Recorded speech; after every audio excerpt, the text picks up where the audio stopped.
we are doomed for failure. You break the balance, trip the leg, control the body. They ain't gonna stand put forever. Why you want the Chiefs to lose so? Why you want the Chiefs to lose so? They already have two. Lamar don't Why? have. You're jealous because you know the Chiefs getting closer to the Patriots. Let's go to the last part. No, of the not no. Let's go to the last part.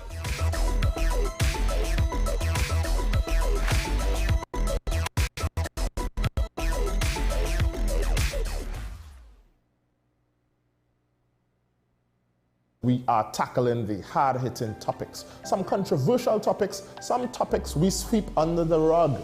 You don't always have to forgive in a relationship for it to move forward. If it is you are in a situation where you forgive the person, but to the detriment of yourself, what are you really doing? It is very uncommon for somebody in the younger age group to have dementia. Atheists don't not believe. Is that I can't disprove God, but you also can't prove God, so we cannot a stalemate. We'll focus on the woman who's being the victim, right, or the man is being the victim. We exclude the children. Folks are trying to study the underlying brain mechanism to figure out how does this particular disorder happen in the brain? How is the brain processing this? Don't worry about AI, worry about humans working with AI. Are you willing to learn new skills to stay relevant for the future job market? That's the challenge that people are going to struggle with.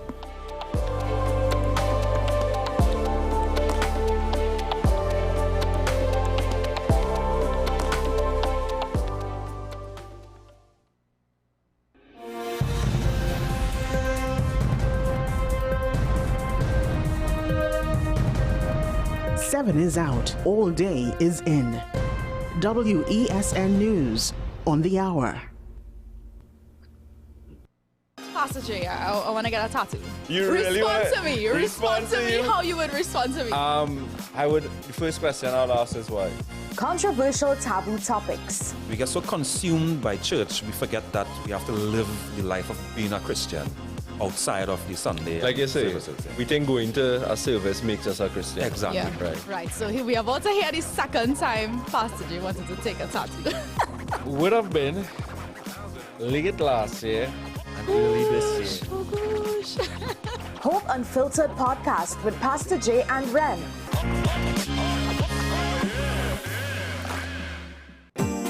Money is something we all deal with, but how many of us truly understand it?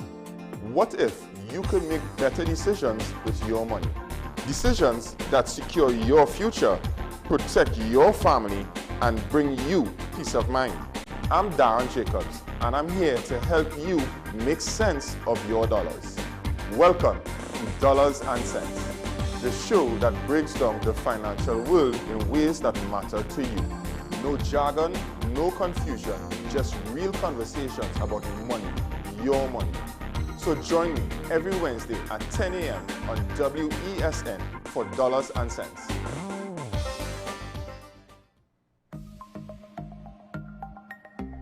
Knowing how to tell authentic is as easy as 1, 2, 3. Find it, match it, search it. Step 1. Find the style number on the tag. Step 2. Match the style number inside the jersey with the number on the tag.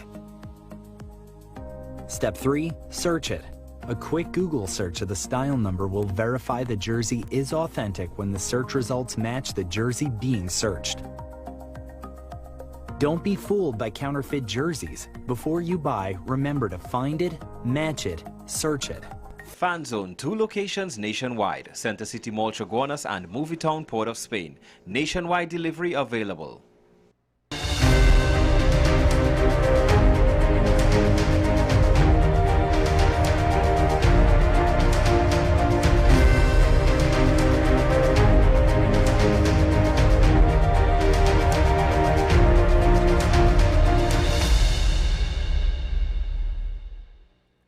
Good morning and welcome to AM Prime on WESN. I am Naomi McNish.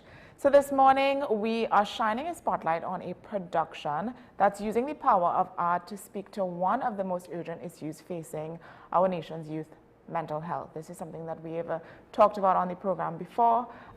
This Friday is World Mental Health Day. That's October 10th.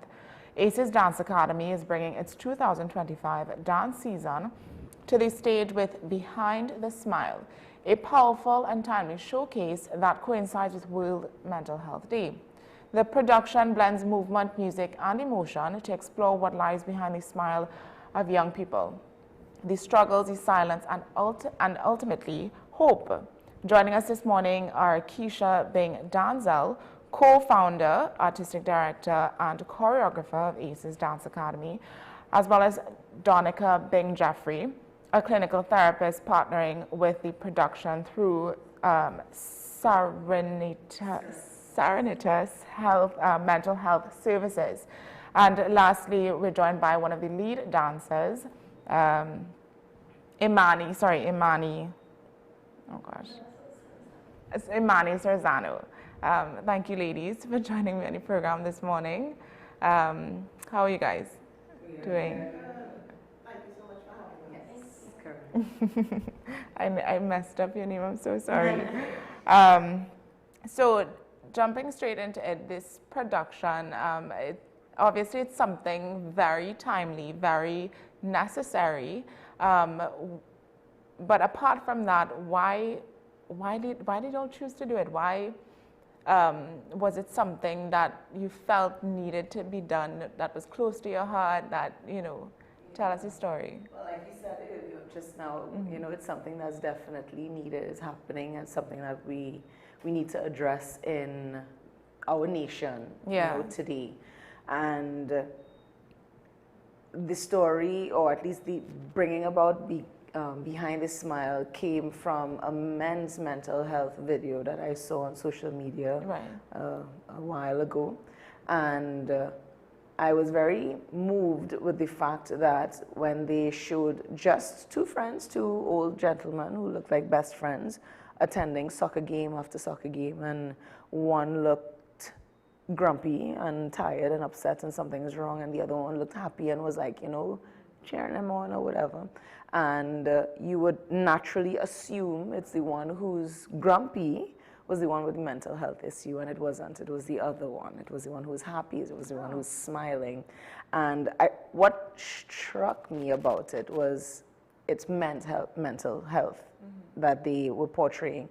And the show came about not really just for everyone, but really with men and boys in particular, because we are stereotyping our men and our boys, you know, growing up. They need to be, when they're small, stop crying, you need to be a man, and they're only, what, 6, 7, 8.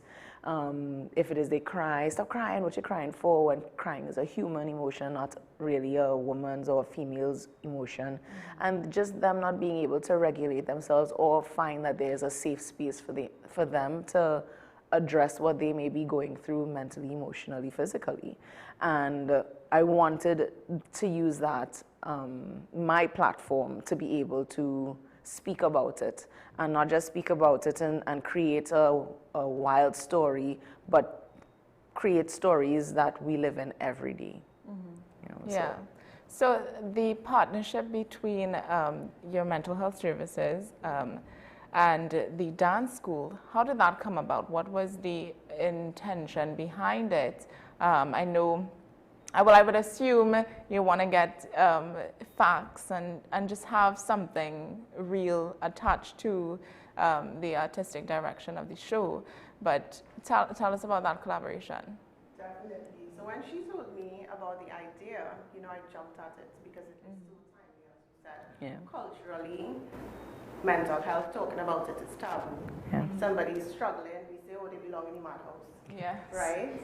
So it really is bringing awareness, changing the narrative, helping people to see that those who seem to be functioning at a high level also struggle. Correct. Yes. Yeah. So when it comes to the dances, how did y'all, what is the story that y'all are trying to tell, or the story that you're trying to portray? Good question. So our story follows the lives of two little girls who becomes best friends in primary school, their very first day in primary school. And then as the show grows in age, because we have students from 4 years till as old as, so it gave me that opportunity to really physically show growth of these two characters throughout the school, but as well as throughout their lives. Right. And the storyline just follows the pattern of these two friends and peels back layers of what's taking place behind their smiles, you know. And it was very interesting being able to sit down with my team and create that story, because a little piece of us went into it, and in reality, little piece of everyone is in it. So it's not a matter of, I don't know, flying on a jet and jumping out or something. It's something that's relatable. Yeah. It's school, it's work, it's relationships, it's things like that. And, you know, being able to see how we were able to create a story from baby. And then there's a part in the show where it peels back a little bit, and you see behind our two characters, Jenny and Lana, you see behind Jenny and Lana's smiles once, and it's such a somber and a heavy routine. And then it flips to a happy routine, the next one. And, you know, and I thought to myself, is this weird? And then, because does it match? Is it flowing nicely? And then I thought to myself, but that's life. When we go home and we have that horrible, or we come away smiling, and then we go home and then we drop that mask and we cry, or we just in a mood, and then next day we put our smiles back on and we head back out into the world happy, like nothing is wrong, you know. So the show unfolds like that, portraying our characters and their journey and figuring out their lives and the things that they are battling or, you know, trying to understand or grow from and learn. And it's been a really good experience working with them in this, and really sitting down and speaking to them and getting them to understand the story, but at the same time see themselves in the story as well. Yeah. So Imani, as one of the lead dancers, what was your reaction, your first reaction to hearing this story and hearing the concept of the show? Well, when Application first told my class about the story, I think the first thing I thought was, okay, well, this is relatable. I mean, I'd never done a dance show for all my years of dancing that had this kind of storyline. I mean, the most you hear of a storyline of a dance show in Trinidad, I feel like, is the regular, you know, love story between a female and a male dancer, and they're great, but I never really experienced this kind of in-depth thinking towards mental health. And at first, when I heard that it was between two best friends, I didn't really clock that it was a deeper storyline for mental health or advocating for mental health. Right. But I found myself relating to the character I played and the other character who is my best friend in the show. And it was a kind of whiplash I almost felt, spending the last few months preparing and dancing and more connecting to the character I played. Right, I got you. In terms of, let's say, your fellow dance mates, have y'all open up to the conversation or open up to the idea of exploring this mental health thing a lot more now that you're actually doing something about it, doing a show that represents mental health, and especially as young individuals, have y'all opened your mind more to the idea of speaking up and so on? I believe so. At least for me, I've definitely grown to check on my peers more, not just in my class, but you know, my friends in general. I think that the maybe hardest parts of preparing for it was the acting aspect, and even though it's something that I think everybody can relate to, kind of letting yourself be vulnerable in that sense of showing the audience how you really feel about these topics and how you may have felt if you went through something like that. I think it was a beautiful experience to kind of let myself become vulnerable, or vulnerable with the idea of being vulnerable like that. I like that. Yeah. So, Danica, is there a connection between music and dance and mental health? Definitely. So a lot of people use the arts as a form of coping, healthy coping, right? Because I always explain that our brains don't want to feel pain. Our brains want to heal. So naturally, to alleviate that pain, it's going to do the first thing that gets us away from it. If we don't have healthy ways of coping, we automatically go to the maladaptive or negative ways. So the drinking, smoking marijuana, engaging in activities like that. However, when we're so intentional about engaging in healthy coping, it helps us. It's a good form of self-care. It helps just create that balance, that ease, and reduces stress. Right. In terms of, for Akeisha, the styles of dances that you would have chosen to represent the story, how did you choose? Because there are many different styles of dance, and as well as the music. Yes. How would you have gone about choosing the right songs or the right genre of music to go along with your dances, and then the right style of dance to represent the story? So we strive for a mixed, what's the word I'm looking for, dance styles. We try to have a little bit of everything because we are a culture, we are a Kalu culture. Yes. All right. But this time for the show, I feel like the story for each dance dictated the style that we did. So if it is the dance had to be a strong dance or it represented anger or anything like that, it leaned more on the hip hop side. Right. If it needed to be a little bit more softer, it may lean more on the lyrical side, the ballet side. If it needed to be fun, that's where we kind of played into some of the Afro or the folk and stuff like that. So we have these different styles and stuff, but it was really based on where in the story it is and what kind of emotion we want that routine or that dance to be able to invoke. And finding the music was just as important. We couldn't just go through and be like, okay, well, this song talks about love, so we just choose that song. The song had to really strike a chord with us, and it really had to tell the story just as much as the dance told, because the show has narration, but it's like a summary. It's a very light narration, because I want our audience to be able to be in this story with us. I want their minds to go into different spaces in their lives where they may be going through this, or they may have seen someone, and I don't want to force and dictate the flow of the show. You know, so the music was very important and how we chose our music, as well as the style of dance was also very important, because we really wanted to bring across this story. We wanted to drive home this story. We want to create conversation. We want to start conversations.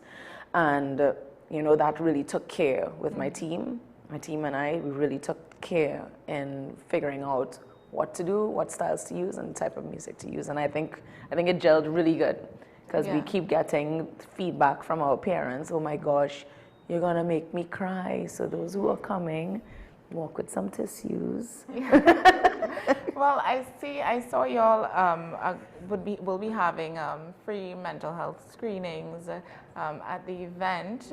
So, well, other than that, what are some other things that audiences can expect or guests can expect when attending? So I definitely want the audience, Serenitas Mental Health, they are sponsors, they are one of the sponsors of the show, and they have sponsored us free screening that's going to be taking place before and during the intermission of the show. And we really want our patrons to take up that opportunity. Mental health it's like going to the doctor to just get a checkup. Our minds need to be checked up on. How does a mental health screening work? So, for the purposes of this show, we know figures and research, 1 in 8 persons suffer an anxiety or depressive disorder. So for this show, we're going to be really focusing on anxiety and depression screening. So using the PHQ-9, which is the Patient Health Questionnaire 9, to screen for depression, and then the GAD-7, which is the Generalized Anxiety Disorder screen, to screen for anxiety. It's going to be very simple 9 questions to answer in one, 7 questions in the other. Right. And then we're actually going to follow up with a contact form. So depending on the results, if people would like to, seek services, further services, they're able to. We also want to provide resources in the community because we know not everybody is always able to afford private care, right? And then one of the door prizes offered by Serenizas Mental Health is a $1,200 voucher for individual psychotherapy, which really is 3 sessions. So on each night, we are offering that. Oh, that's incredible. That's incredible. I saw in one of the articles, I believe it was in Newsday, that you all came back from Panama and won. That was the competition. Yes, that, congratulations. I wanted to mention that, but I forgot. How was that experience, by the way? That competition, as one of my teachers said it ever so perfectly, performance is art, competition is sport. And our girls are beautiful dancers and they're very dedicated dancers, and I'm extremely proud. I'm a very proud teacher of them. And when this was our first time ever entering the competition field. It was a desire and a goal and a dream for my husband and I, who's the co-founder of the school. And that was competition is one of our pillars of our schools. We have 3 pillars: it's performance, competition, and examinations. Because we believe if it is you're investing in something, you should really get the meat of it, right? And in preparing with them, it was definitely an interesting experience because we had to now push them even further. And I really pushed them where I sent them into a whole new style of folk that they've never really did before. And if you know folk is a demanding dance. It demands high energy, it demands stamina, endurance, and strength. And that was a challenge given to them that they ever so graciously accepted. And when we went to Panama, I always tell them, you can be the greatest dancer ever, but your mindset and your attitude is what is going to dictate your experience and dictate how far you go. So their mindset just shifted where that competition was. And instead of competing against each other, because obviously your strengths and my strengths are different. Yes. And it can get a little sharp where competition is concerned, when we start to judge ourselves and critique others. And instead of it going that direction, what I saw happen was they came together as a team. And one of the comments that was given to us by the judges was they were able to feel their connection on stage. And it's because of that oneness they were able to create as a team. And I feel like as much as the competition was such a beautiful experience, what stayed with me forever is watching them bond and grow together as a sisterhood, as a Aces Dance Academy dance team, as dancers individually. And us being able to sit down and really pay homage to that and speak about the gratitude and what we've learned and where we came from, and not just be fixated on, oh, well, we won, but rather than what was the lesson, how did we get there, what can we take away, and that's what is even more valuable to me than it was. We were very successful and I'm very happy, but I feel like we were successful because of their mindsets. Right. And is this something that you're seeing spilling over now into preparation for this upcoming concert? Definitely. I love my team. I always believe that it starts at the head.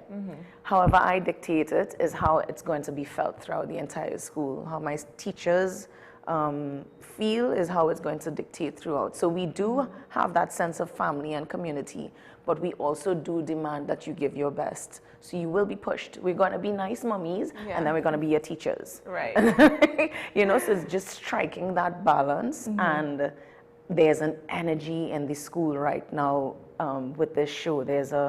It's really, really shifting and for the good. you know, and opening up avenues of having conversations, and I'm really taking that and I'm really enjoying that. Yes, and I know there is a stigma around mental health. Yes. People tend to be afraid to speak about their own struggles, and because I guess sometimes it can be, nobody wants to be vulnerable. Correct. You know, Yeah. and the show, obviously, especially, I mean, Imani, in terms of the dances, when you have to, in order for the audience to feel what you want them to feel, you have to be vulnerable on stage.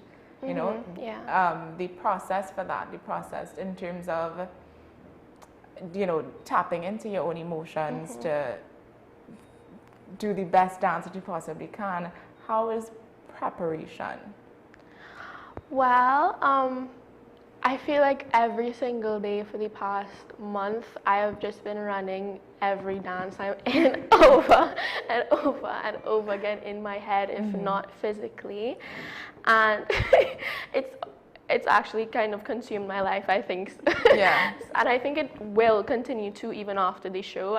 Every single time I hear a song that is in the show, and this has been my experience for every single dance show I've been, as soon as I hear a song that has been in a previous show, my mind completely wires to how I felt in that moment, what the storyline was, the choreography.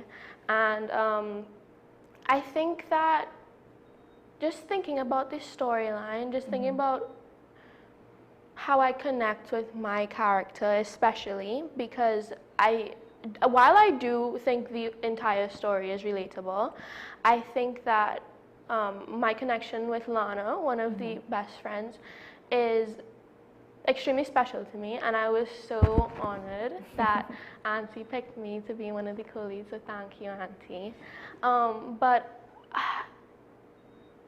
my preparation, I think that the vulnerability is literally just it. I mean, I could understand how it would be a challenge for a lot of people, especially teenagers my age. I'm 16 years old, and our culture in Trinidad is very much like, you know, mental health, that's a skill issue. You know, if you deal with that, joke out of everything. You know, yeah, nothing is serious. Especially as a teenager, it's easy to just joke about something and then, even if it's serious, and then, you know, never talk about it ever again, even if you think about it all the time. Yeah. And my experience with mental health has been a rocky road, just as I feel like every, or almost every teenager's experience with mental health is. And having a place or feeling a safe space within the school to dance and let out my emotions and have an outlet has been so rewarding to me. Yeah, of course. So emotional. This is awesome. So in terms of dates and tickets, where can persons find tickets? I know the event is this Friday, which is Real Mental Health Day. Where can we get tickets? You can get tickets at Queen's Hall box office or at Aces Dance Academy, and we are located on number 3 Longden Street, Port of Spain. So that is right after Sacred Heart Girls, if it is you need like a landmark. Right. So tickets can be purchased there and at Queen's Hall. The tickets are $250 general, and yeah, and also I'd definitely like to thank my sponsors. Our sponsors are, well, Serenitas Mental Health, Estuary PR, Port Authority of Trinidad and Tobago, Guardian Group, and Solane Service Limited. And I'm really happy that these companies invested in this story and are willing to also be in support of mental health. And I'm really grateful that they are on board with us with this. Yeah. The show time is? So on Friday, we start at 7 p.m. We know everybody needs to get home from work and so on and come. And on Saturday, we start a little early at 6:30 p.m. So it's Friday and Saturday. Friday 7 p.m., Saturday 6:30 p.m. So definitely check out Aces Dance Academy for your tickets, Queen's Hall for your tickets. Before we close, just tell us something you'd like the audience to leave with? Once they, after the show, they leave, they head home, what is something you want to stay with them? Yeah, oh, that's such a good question. I want my audience to leave with thinking a little bit more about themselves, seriously, and finding that person who they can show what's happening behind their smile. I want them to be able to start conversations and to move this topic that's such a taboo topic out of the shadows into the light, because we need it even more so. And mostly, once we're taking care of ourselves as well, take care of our young ones. They are our future generation, and if we can fix our mental health, or at least address it and show that it's okay addressing it, we're setting a really good example for them, and hopefully taking them under our wings and teaching them so that they can learn to have a better mental health as well. Yeah, awesome. Thank you guys so much for joining me on the program this morning. Thank you for having us. It was a pleasure, and I look forward to the show. I think it's definitely, I don't know about you guys, but it sounds, they put in a lot of work into this, and it sounds like it's going to be a very, very beautiful show. So I will definitely be there. Thank you.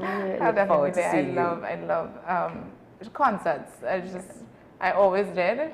So this will be very nice to be a part of. All right, guys, so we're going to take a quick break, and when we come back, we have another conversation lined up, so stay with us. We'll be right back.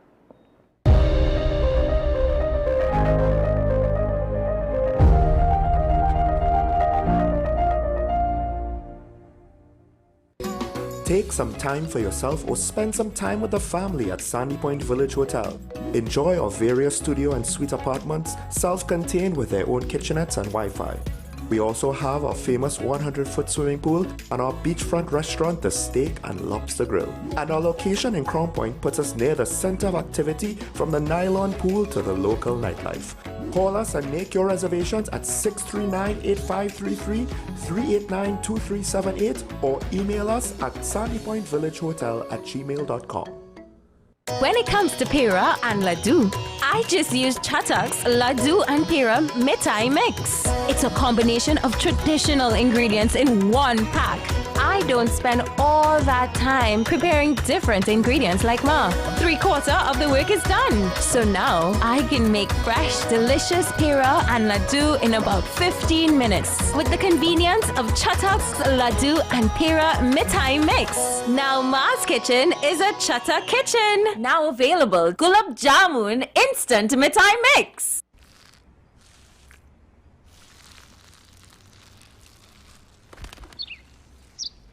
Maybe he landed here totally by coincidence.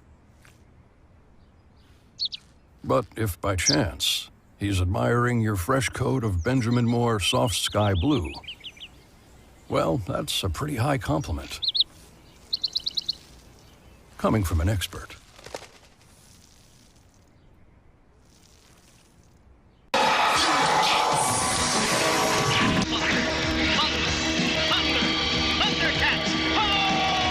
Remember waking up early just to catch your favorite cartoons?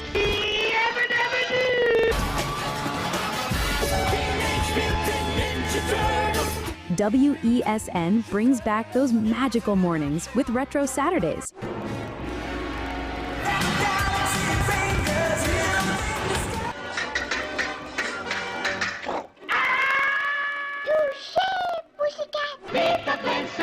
Thus, the Powerpuff Girls were born! Where the young at heart relive the fun. Join us every Saturday from 8 a.m. to 12 noon, only on WESN, the content capital.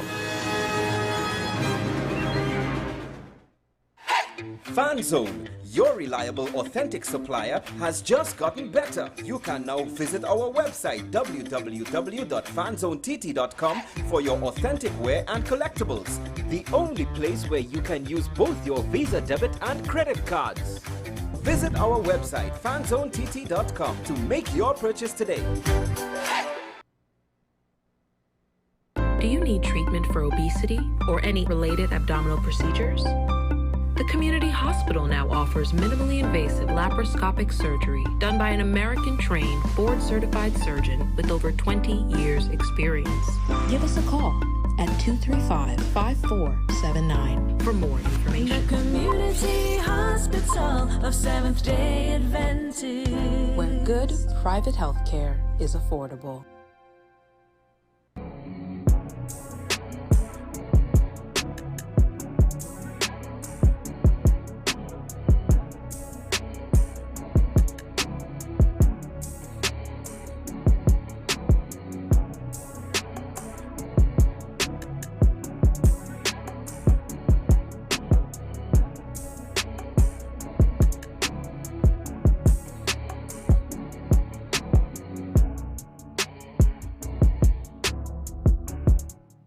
When it comes to Pira and Ladoo, I just use Chattox, Ladoo and Pira Mithai Mix. It's a combination of traditional ingredients in one pack.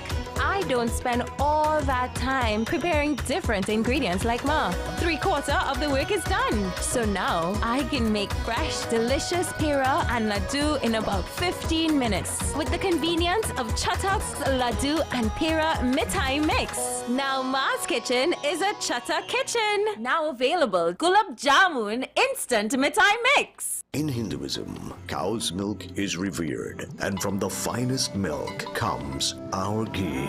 When offered into the sacred fire, cow ghee carries our prayers to the deities, unlike processed vegetable ghee. From your devotion to your delicious dishes, you can trust Anchor Cow Brand Ghee. For all occasions, use the best ghee. Enjoy the best food and delicacies, and have the best Diwali with Anchor Cow Brand Ghee. Low energy? Heart concerns? Migraines slowing you down? It's time to take control of your health. Join Wellness Unlocked, the series that brings expert advice and real solutions for a healthier you. In our latest episode, learn how Jameson CoQ10 can help support heart health, boost energy, and even reduce migraines. Get the science, the stories, and the steps to power up your health with CoQ10. Don't miss Wellness Unlocked. Watch now on WESN and start your wellness journey today. SM Group International Limited, your solutions partner for the latest innovations, brands, and competent staff to meet your needs. We provide products and services in the following divisions: executive services, event rental and services, power and heavy equipment, construction and property management, food and beverage, aggregate and sales and distribution. Check out more on our products and services at www.smgrouptt.com. Contact us at 221-7445 or email at info@smgrouptt.com. We are SM Group International, your solutions partner. Money is something we all deal with, but how many of us truly understand it? What if you could make better decisions with your money?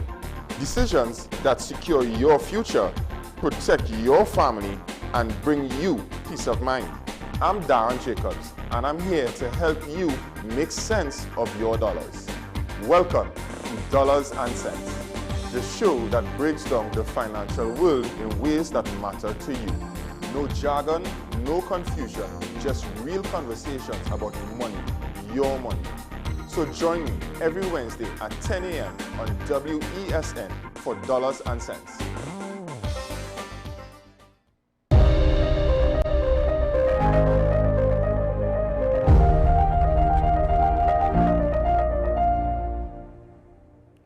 Welcome back to AM Prime this morning.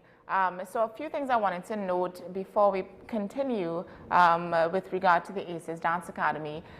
They would like audiences to be a part of the show, so audiences can send a landscape photo of anyone who has been a pillar of light in your life. So once you're attending the show, you have the opportunity to do this. Yes, you can send your photo to acesdanceacademy@gmail.com, acesdanceacademy@gmail.com. And your photos will be featured at some point during the show. And just a reminder, the show is being held at Queen's Hall on Friday the 10th of October as well as Saturday the 11th of October. Friday the show starts at 7 p.m. and Saturday the show starts at 6:30 p.m. Tickets are $250 and it can be bought at the box office on either day as well as before at Queen's Hall as well, and at Aces Dance Academy at number 3 London Street, Port of Spain. So a few things to note. Moving on, this morning we're celebrating a local creativity, culture and Caribbean storytelling. It's author and entrepreneur Misty Hamid. She has just launched her 5th children's book, Staycation Adventures in Trinidad and Tobago. This is a vibrant and heartfelt journey through our nation's natural treasures, told through the eyes of a father and son. The book not only celebrates family and adventure, but also promotes love for our environment and heritage. So joining me on the program this morning is Misty Hamid, the creative mind behind Cadavo Creations, and she will share her passion for education and what inspired this book, as well as the story. Good morning, Ms. Hamid. Good morning, and thank you for having me, and good morning to your viewing and listening audience. Yes, thank you for joining us and coming on to share your book with us. Congratulations on the book, firstly. Can you tell us what Staycation Adventures in Trinidad and Tobago is all about, the story behind this book? Okay, no problem. Well, I probably should give you a bit of background in terms of the business. So my business is called Cadavo Creations, and we are in the line of publishing children's books and environmentally friendly products. And this, as you mentioned before, this is the 5th book, and the background, I mean, this has been in the making for over 4 to 5 years now. And the background behind it is that you really want people to appreciate what we have here in Trinidad and Tobago and not take it for granted. Sometimes we don't even know the places we could visit right here. And there's so much that we can do locally, both in Trinidad and Tobago. And it could be a family-oriented, adventurous time together. So that was the background. And I wanted to focus on the importance of family and spending time with family and doing things as a family, because we know that we are in a situation with this whole, with the phones and the iPads, and children are very distracted, and to move them away from that and to experience what we would have experienced as a child and the memories we have today, and we would like our children also to share in that also. Right. So you would have mentioned that this book was inspired by real family moments. Can you just share with us what are some of these experiences that made its way into the book? For sure. So I grew up in South. I'm from South. I'm actually from Labray. And I remember during our vacation time, we couldn't afford traveling, and I mean, we would have gone to Tobago and experienced that July-August vacation, and my parents, that's what they could afford at that point in time. We would have gone to the beach a lot. I think every evening we used to visit the beach, and those times were so enjoyable. It was so simpler back then.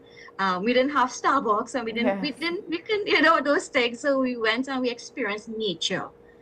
We went to the Caucus. We would have gone to the Pitch Lake and experience, spend a lot of time there. And those things, it stayed with me throughout my life, with my parents, with my siblings, even with my children today. I try to get them out and to see what our country has to offer. Right. What is one of the things that well, in your opinion, I guess, stood out to you most in the book? One of the experiences spoken about in the book that you really, it's there with you. It's one of your favorites when you think about it. Oh, sure. Would you mind if I shared? Yeah, that'll be great. Yeah, sure. Let me just get the page.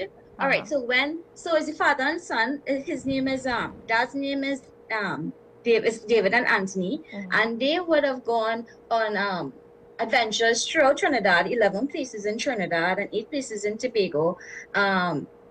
and to experience what the country has to offer. And their visit to Argyle Waterfall is one that stood out with me. So I'm going to just read a little excerpt about it. So after a 20-minute trek, the duo arrived at Argyle Waterfall.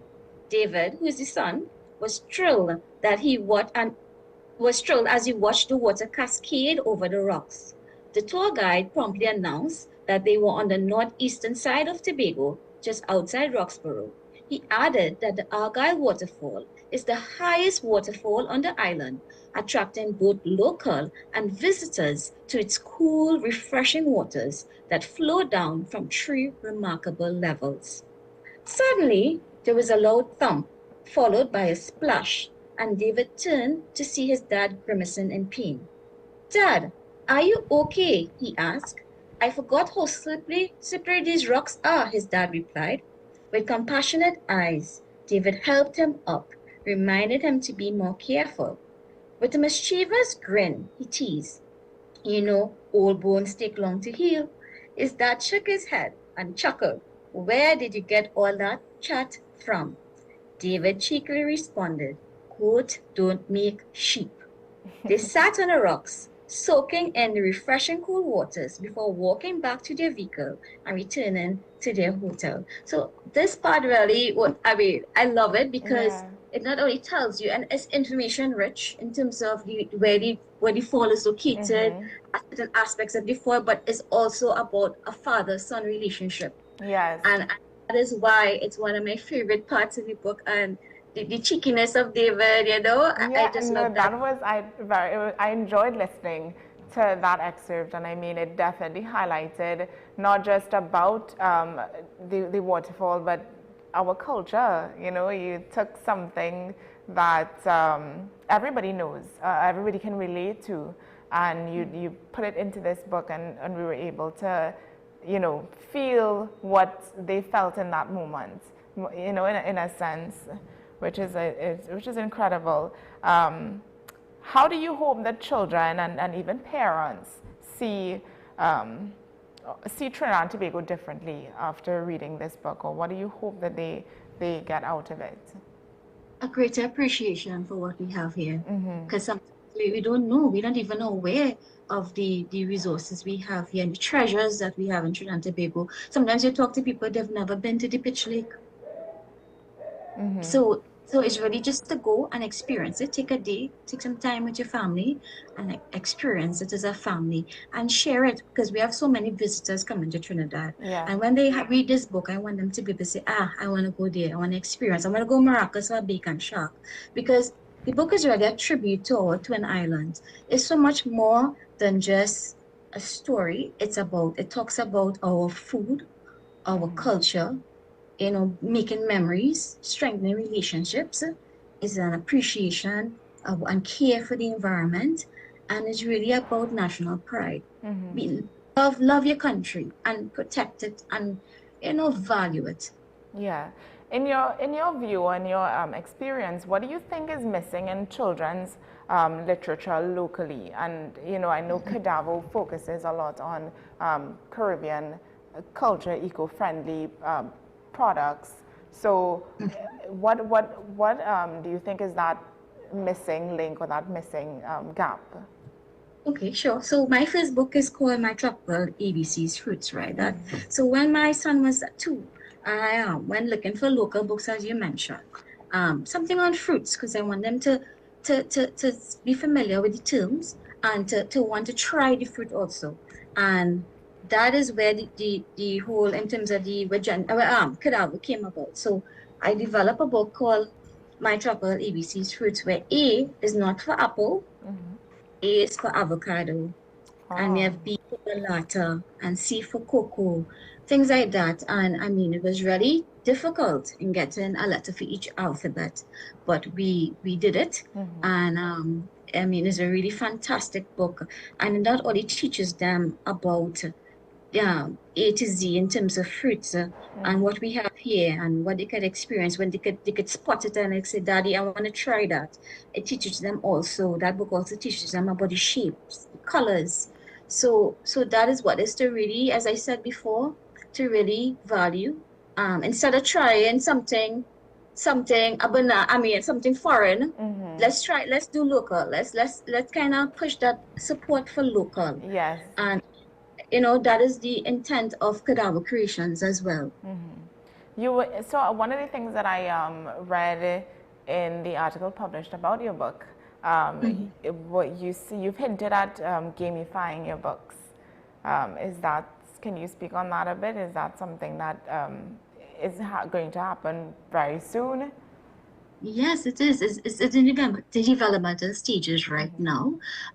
So we take in certain aspects of the book. So we have the book, like I mentioned, on the fruits, and there's also one on the environment. That's the A to Z on the environment. So you would have like A for atmosphere, B for biodiversity, and it gives you a definition of what these terms mean. And we're now going to take aspects of these books and gamify it, in that children can now interact with it. Because they're very techy and they like that game, so really get it into their hands and get them interested. Yes, you can read the book, but it's also available in digital, in a software program where you can interact with the character. So we have a mascot. His name is Troppy Tree, and he will now take the kids on an adventure in their own way as they go through and they experience the game, as they learn about our local culture and what we have here and the value for the environment. Misty, finally, where can viewers find your book for purchase, as well as more information on Cadaver Creations? Oh, sure. So our books are available at Paper-Based Bookstore, UE Bookstore, at Excellent Stores, RIK, Nigel Arakan, also at some souvenir shops, Kimlani Souvenir Shop and Rainy Days. Right now we're trying to get the latest book into all the stores, but it's getting there. It's at Paper-Based right now, UE and Rainy Days and Kimlani. Also, if you want to connect with us, you could feel free to send an email to cadavercreations@gmail.com, and I can be reached directly too at 485-9542. Awesome. So 485-9542. Is Cadaver Creations on social media, or do you have a website? Oh, I know you have a website. I saw the website, yes. So it's Cadaver Creations. Once you search Cadaver Creations, everything more or less comes up. So, correct. Yeah. Oh, Misty, thank you so much for joining me on the program this morning and speaking about your book. I love the idea, I love the concept, I love what Cadaver Creations is doing for young kids in the Caribbean right now. So, good job. Thank you so much for having me. You're welcome. Do enjoy the rest of your day. Same to you. Take care. Bye-bye. All right, guys, so today is Wild Wednesday, so stay with us. We'll be right back with Mr. Ricardo Meade.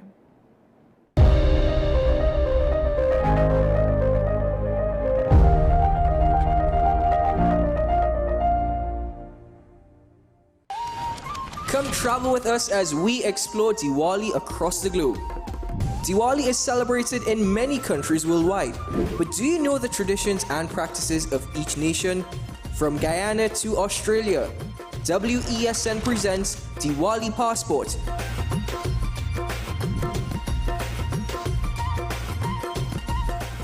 It's Diwali Passport, a WESN exclusive. When it comes to Pira and Laddu, I just use Chattox Laddu and Pira Mithai Mix. It's a combination of traditional ingredients in one pack. I don't spend all that time preparing different ingredients like Ma. 3/4 of the work is done. So now I can make fresh, delicious Pira and Laddu in about 15 minutes with the convenience of Chattox Laddu and Pira Mithai Mix. Now Ma's Kitchen is a Chatta Kitchen. Now available Gulab Jamun Instant Mithai Mix. Take some time for yourself or spend some time with the family at Sandy Point Village Hotel. Enjoy our various studio and suite apartments, self-contained with their own kitchenettes and Wi-Fi. We also have our famous 100-foot swimming pool and our beachfront restaurant, the Steak and Lobster Grill. And our location in Crown Point puts us near the center of activity, from the nylon pool to the local nightlife. Call us and make your reservations at 639-8533, 389-2378, or email us at sandypointvillagehotel@gmail.com.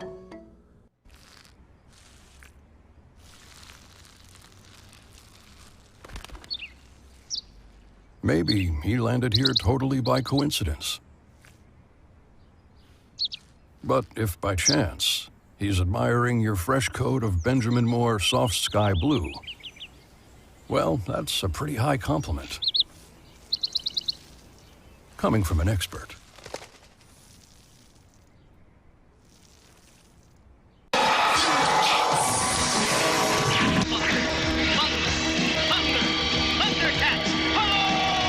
Remember waking up early just to catch your favorite cartoons?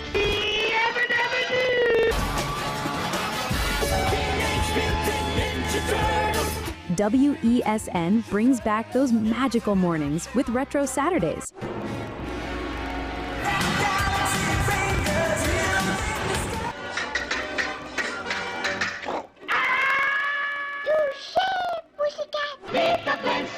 Thus, the Powerpuff Girls were born! Where the young at heart relive the fun. Join us every Saturday from 8 a.m. to 12 noon, only on WESN, the content capital. FanZone, your reliable, authentic supplier, has just gotten better. You can now visit our website www.fanzonett.com for your authentic wear and collectibles. The only place where you can use both your Visa debit and credit cards. Visit our website fanzonett.com to make your purchase today. Do you need treatment for obesity or any related abdominal procedures?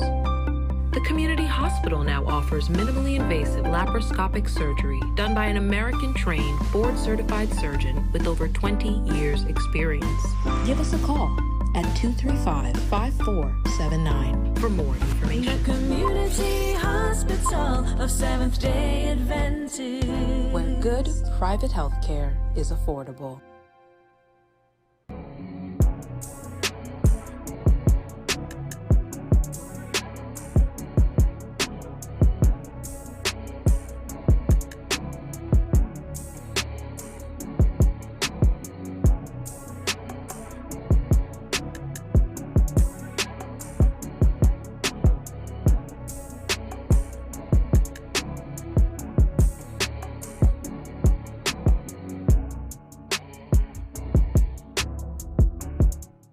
In Hinduism, cow's milk is revered, and from the finest milk comes our ghee.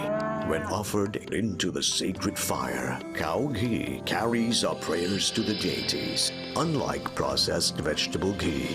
From your devotion to your delicious dishes, you can trust Anchor Cow Brand Ghee. For all occasions, use the best ghee. Enjoy the best food and delicacies, and have the best Diwali with Anchor Cow Brand Ghee. Low energy? Heart concerns? Migraines slowing you down? It's time to take control of your health. Join Wellness Unlocked, the series that brings expert advice and real solutions for a healthier you. In our latest episode, learn how Jameson CoQ10 can help support heart health, boost energy, and even reduce migraines.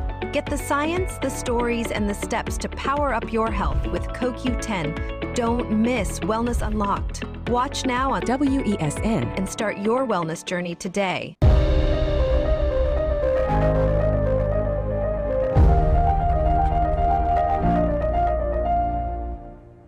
Welcome back to AM Prime this morning. Today is a wild Wednesday.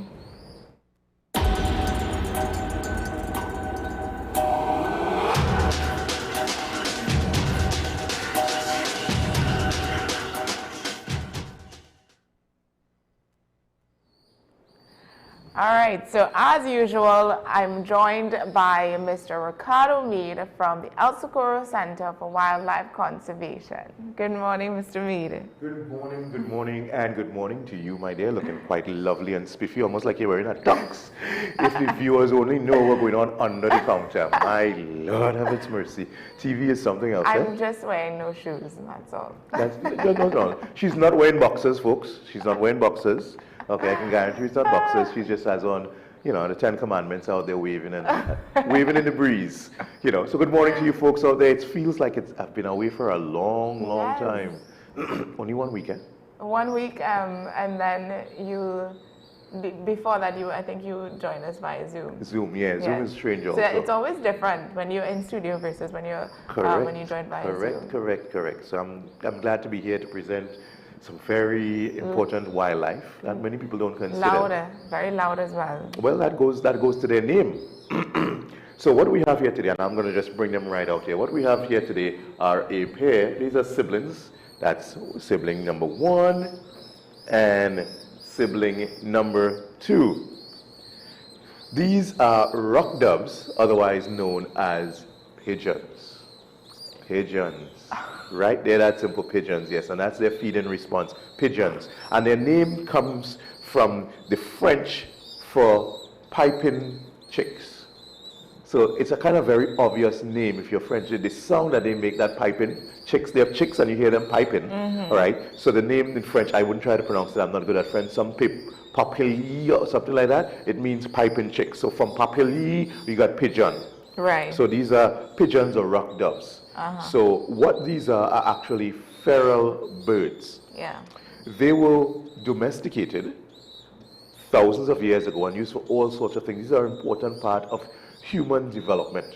So now you have WhatsApp, long time, this was your WhatsApp. Yes. That's how you send a message, right? Yep, send a pigeon, you send a raven and so on like that there. So they were brought to the New World, so they're not originally, this particular type is not originally from here. They were found in the southern part of Europe, northern part of Africa, and some parts of Asia. So they were called rock doves. That's the original wild species. And from that, humans again, have created more than 1,000 different species of pigeons. There's all kinds, from fantails and you name it. We got all different colors, from white and everything like that. Lots and lots of pigeons created from the original rock doves, which are kind of like this color, the original sort of blue-gray slate color. Right. That's the original bird with the sort of black bands on the wings. Yes. And they have, we've learned a lot about them, and they've served us for many, many years. They're one of the few birds that have self-identity. Self-identity. Yes. They can identify themselves. They know what they look like. Okay. So when they see a mirror, they're like, well, look at me, I'm looking really good today. My hair is nice, I'm good. They can identify themselves. Not too many birds can do that. Most birds, when they encounter a mirror situation and they see a bird, they're like, oh my God, who is that? He's here to attack me. He's here to kill me. Not realizing it's themselves. That's why they kind of go crazy, picking at the parrots and so on especially. They go crazy at the mirror, you know, sometimes. After a while, they can learn that that is them. But most of the times, they don't know. They're not self-aware of their own image. Pigeons are. And they've been seen staring at themselves in ponds of water and like, yep, looking good today. I'm going to go talk to that girl over there. She's going to like my hairdo. Okay? So these guys are hungry. They're always hungry. That's why you get that sound. So if they come and nested in your house, this is what you would hear all the time. Right, that makes sense. Hence their name, Yes. right? That's where they get their name from. So they're ready for their breakfast, and so they carry on. So my hand represents what is feeding them. So that's why they're doing that feed and response. So their importance here today, people don't think pigeons are important, but pigeons have served as food, protein for people for many, many years, and it still does. You know, wow, I didn't think pigeons would be something people would eat. Oh, so if you go abroad and you go to France in Paris and you go to a fatty restaurant and you say, I'll try the squab. Squab is actually young pigeons. Okay? So that's what squab means, and it's now used in a sort of derogatory term towards certain females, but you know, that's what squab is, basically a young pigeon. And people have eaten pigeon because they're able to multiply quickly. They're like chickens, just smaller. Yeah. And some people do believe that in some fast food chains, the size of the leg and thighs that they get is actually pigeon. Well, that's just, you know, No, it isn't, but people just say that. Look at the size, and they go on Facebook and put it up. Look at the size of this box of chicken and chips again. There's like pigeon, it's pigeon is serving, you know. But yeah, these birds are important. However, at the same time, we must recognize that animals within our environment are prone to zoonotic diseases. So they do get diseases because of their widespread foraging activity. So a pigeon will go everywhere. That's how adaptive and intelligent they are. They go everywhere. And so they are capable of picking up diseases and now bringing it home to you. And we have to be aware of that.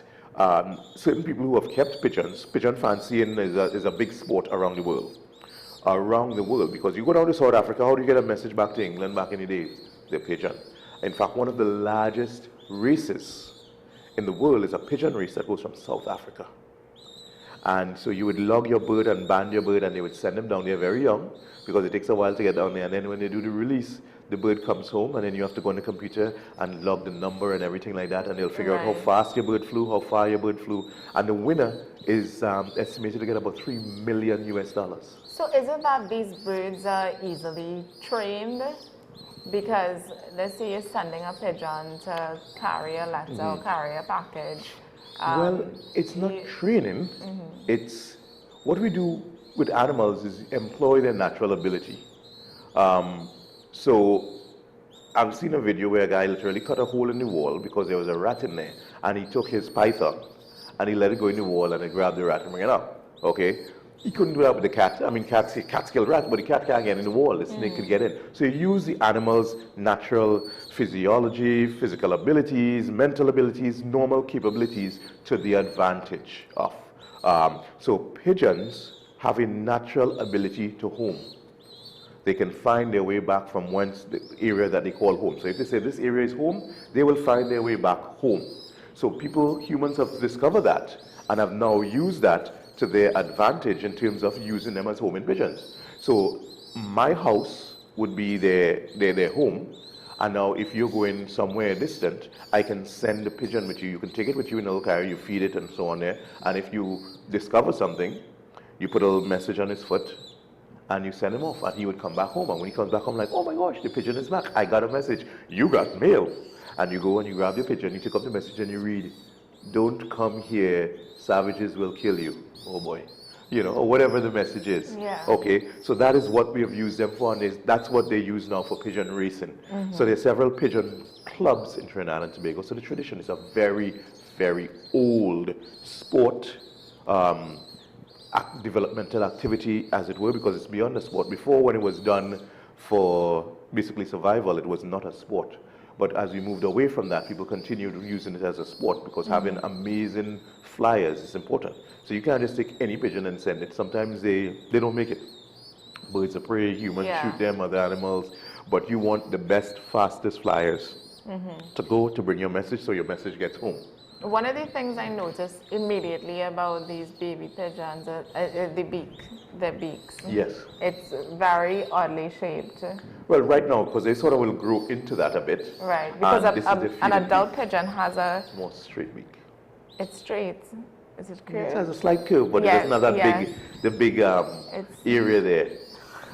Yeah, there's not that big area on the top, on the maxima. All right. So what I'm doing this morning, they're hungry, so they should be fed.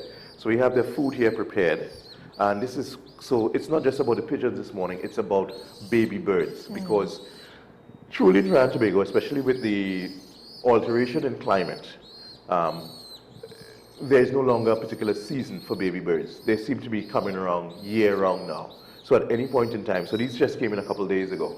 So I had to take it upon myself, because most of our volunteers are in academia. They're actually in school as students, or they're teaching and so on. So the time to be able to see about and foster offspring like these, it doesn't happen. You can't have this in school. You can't be in class and, miss, I'm going to go in the back and feed my babies now.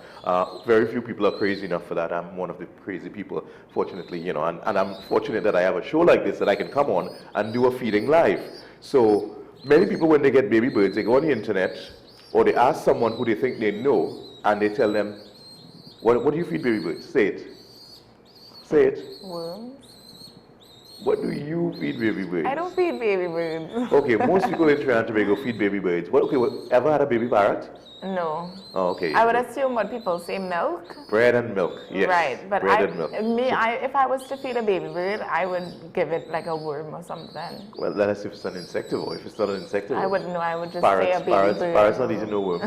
Okay, but parrots is one of the things that people have a lot now. And what are they doing? First thing, bread and milk. Right.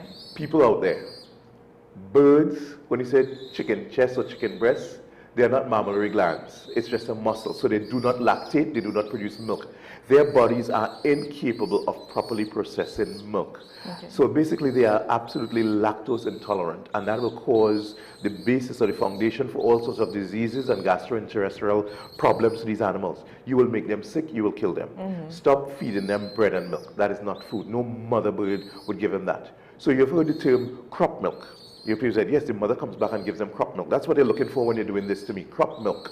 But crop milk has nothing to do with milk. It's just like almond milk and soy milk. It has nothing to do with milk, okay? Almond milk is just crushed almonds. It's really almond juice, but juice doesn't sound as exciting as milk because you want to put it with your cereal. Yeah. So it's just a marketing thing.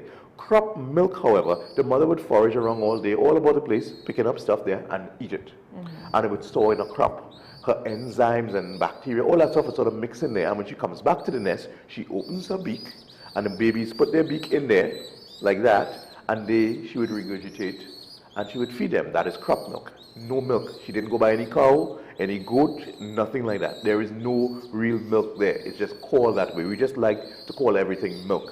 So this is not milk. This is a formula that we have prepared for the animals. It's a hand-rearing formula. And then what we do as the birds, by next week, I would increase the protein content, I would increase the grain content in there for them, because I know that's what the mother would do, give them better foods as they grow based on, you know, what their body needs. So we purchased this actual food, okay, and I know the green is not going to show up well there, but you know, it's a hand-rearing formula for baby birds. So we mix it with warm water, make sure it's processed properly, and then we feed it. So a lot of times what we have to do, we really hold the bird, get their beaks open, because they're accustomed to putting their beaks into their mother's mouth. So we can't do that. So we would open their beaks and we would insert, this is a 1 ml syringe, it goes all the way down to their crop, literally like that, and then just fill them up. Whoop, food in, just like that. And we do that several times a day until their crop, which is in front here, this year has a nice big bulge, it's hanging, and they're like, oh my gosh, we're so full, we can barely walk and we're topping over. That way now, I get a few hours rest. When I say rest, I'm not going to actually rest, but at least rest away from having to feed them. Yeah. So they would take sometimes as much as, so this is a 5 ml, they would take as many as 20 mLs. So 4 of this to fill them up to get them to stay a little bit quiet. And as soon as it starts to burn out and they start to poop, they start again going, yeah, again. But that is what it is, same thing as a baby. If you have a baby, okay, you don't feed it once in the morning, you feed it and you feed it every time it cries. You change the diaper, wipe that boom boom, and you feed them again, and you feed them again. So it's the same thing. They're babies. They require the nutrition, adequate and proper nutrition to grow. Yes. So people out there, so this is a big problem we have. People are finding birds, even owls. Imagine an owl that is a predator that eats meat. The mother would kill rats and snakes and so on to feed it. Bring it back to the nest and rip it apart and feed it. People are there giving these animals milk. Right. And they say, well, I had it for a couple of days, I fed it some milk, but it's not looking so good, so I brought it to you. So they mess up, start that slide down that slippery slope, and then they're like, all right, we're going to bring it to Ricardo now because they're going to fix it at the Ellsborough Center for Wildlife Conservation. And that is wrong. If you find a baby bird, any kind, or injured or orphan wildlife, like we say all the time, just communicate with us. We have the technology now, and that makes a big difference. If you take on to do what you see on the internet and stuff like that there without communication with us, usually the first thing you do is the wrong thing, and that means the bird will die. And then you call us the next day, how's that baby bird I dropped off? And we have to bite our tongues quite a lot and say, well, it didn't make it. Oh gosh, how come? And I fed it and I did it. Bad. In the middle of the bird's mouth, when you open their mouth, their beak, the ones that do, there's a hole there that goes straight to their lungs. So even when people give them water, they end up harming the birds. It goes a lot of times into their lungs, and it causes something what we call aspiration. It's the same like if you're on the beach and somebody shove your head under and you get water into your lungs. It will not feel good. Enough will kill you, but a little bit will set up for much harm. It may not die right away and you say the bird is fine, but the bird is always shaking its head because it's frightened now to get that out. So while I'm talking here, I'm going to give this next one here. I don't even sometimes if it's the next one. I usually feed one a lot, and I can see the difference in the bulge in their sense. Get it sisterly down their throats. He's going to fight it, but it goes right down to his crop, and then bam, 1 ml right there. Right? You see him shaking his head, and he quiets down a little bit. But that is the process. We have to do that. What is the lifespan of a pigeon? In the wild, about 6 years. Okay. In captivity, they can go for more because you would have removed most of the predators from their lives and a much better diet. Yeah. In the wild, especially the feral pigeons, they're called feral pigeons, and they are now a part of our wildlife landscape. So they are worthy of our protection, even though they can be a pest.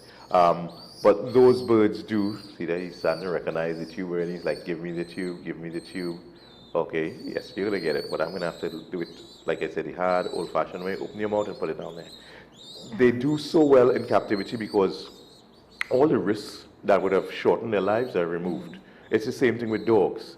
Once you have a dog in captivity, they can and do live for quite a long time. All right, so we're going to get it. There's an angle to do it. This is actually called gavage, another French word there, where it goes in, right down, and there's he like appreciating his little, yeah, but he's like, that is not enough. Yeah, I know. Like I said, 4 of these at a time, many times. Right. Especially early in the morning when they're very hungry. They are empty. They pooped their brains out last night. So this morning you get up, you have to clean up all of that, change up their papers. So they are on E, and they now need to be filled all the way up. So we are trained to do this, and we train our volunteers to do this. It's actually one of my favorite part of the basic wildlife rehabilitation course, gavage, because feeding and nutrition is so important. So you can see me shuffling people around there because they'll poop, and I'm making sure that it stays, you know, as clean as possible. Because the last thing, and next thing also, you don't want this all over their feathers. Yeah. Because it dries and it's a mess. So you have to keep constantly feeding and cleaning, feeding and cleaning. That's the life throughout there. Buy lots of paper towels and just keep changing them. There is no way around it. Any other way around it, they're going to be very sick. Look at this one here. Look at them going crazy. Like, yes, look at it. Hand, hand, hand, hand. And now the trick is, almost anybody can do it. You can say, okay, I learned what to do. I found the formula. I can do this. But do you want a pet pigeon that sits on your shoulder all the time? No. Right. So now you have to get these animals ready to go back in the wild. Mm-hmm. How do you do that? By, well, they were listening to me. By feeding them the right. Well, there comes a time now when we have to start to wean them. Right. Of our support and nutritional support. You're still getting food, but they've been given now, we'll feed them probably once a day and put the food there. And then natural instincts start to kick in. You have to give it a chance to kick in. Right. So they start picking and picking. And so once they start picking away at stuff, then you start cutting back on the food and hand feeding and interactions. The interaction is what could ultimately doom them. Mm-hmm. So ideally, what is the correct diet of a pigeon? Because pigeons in the wild, and I'm saying wild, like, you know, out there, out there in the streets, they eat everything and anything. They eat trash, food, worms. All sorts of stuff they would pick up. They don't have a fixed, they don't have a specific diet. It's just whatever. Yeah, well, pretty much if you have to classify them, they're called gramivores. Gramivores, meaning that they eat grain, right? A certain amount of grain is called a gram. So they're gramivores, that's where that comes from. So there's lots of linkages in our languages and how everything goes. So they are gramivores because they eat this grain, and when they're eating bread and stuff like that, bread is basically grain. I mean, stripped of a lot of stuff. That's what people need to understand. That's why they don't feed them bread. But, I mean, in a pinch, it's better than nothing. And a lot of times when people call it, there's a pigeon in my backyard, it's usually a racing pigeon that is exhausted and just did not find his way home yet, and he needs to get his food. Sometimes they're not the very best at finding their food. Yeah. Because you would have them in their coop, and you would be feeding them constantly, and then they would go for a flight or whatever, and if they get lost or didn't make it back, then finding food is a little tricky. because sometimes they do, sometimes they don't associate with the wild ones. Sometimes they follow them and they can get through, eat, rest, you know, get something to drink, and then they're on their way again. Sometimes they're just too tired because their aim is to get home, so they will push and push and push until if you're home and they can't make it, they would land wherever, sometimes it's someone else's house. And that's when we need to step in, give them some nutrition, get them literally back on the wing and get them to go home. But sometimes they get injured, and then the sad thing is sometimes when we fix the bird up, it can fly, but it wouldn't fly perfectly anymore because it would have had that injury. And sadly, we've been told by pigeon fanciers that when those birds come home, they are many times put to sleep because they just, it's like, sadly, it's like a racehorse. Racing is about speed. If you can't win, a lot of times, then you are not worthy. And even when they get injured and so on, they say, well, most likely a hawk hit it, so he's not fast enough or good enough to avoid a hawk. So the children will be the same, the offspring will be the same. So the bird doesn't even get a chance to even procreate sometimes. It's a tough world out there. That's why I don't like the gambling with animals and stuff like that. There are a lot of times when you look at anything with animals within that regard and people trying to make money off of them, it becomes very unethical and very barbaric, and it borders a lot of time on animal abuse. It's sad to know what goes on a lot of times in a racing situation. You know, you have your prize horse, and as soon as he hurts himself, they said, what? Foot break, too much money to fix that. And before you know it, people descend on that animal with knives and cutlass in the most barbaric way after it's put down, all right? And the way it's put down, the animal is usually shot on site, and people literally, they're hacking away at it there with garbage bags in their trunk to haul away horse meat. And why that disturbs me tremendously, because we are where we are today with development in a society because of horses more than any other animal. Okay, so much so that we've named power, units of power after them, horsepower. Okay, before most of the time it was 1 horsepower. One man had a horse. He could ride into town. He could get food. He could drop his children off.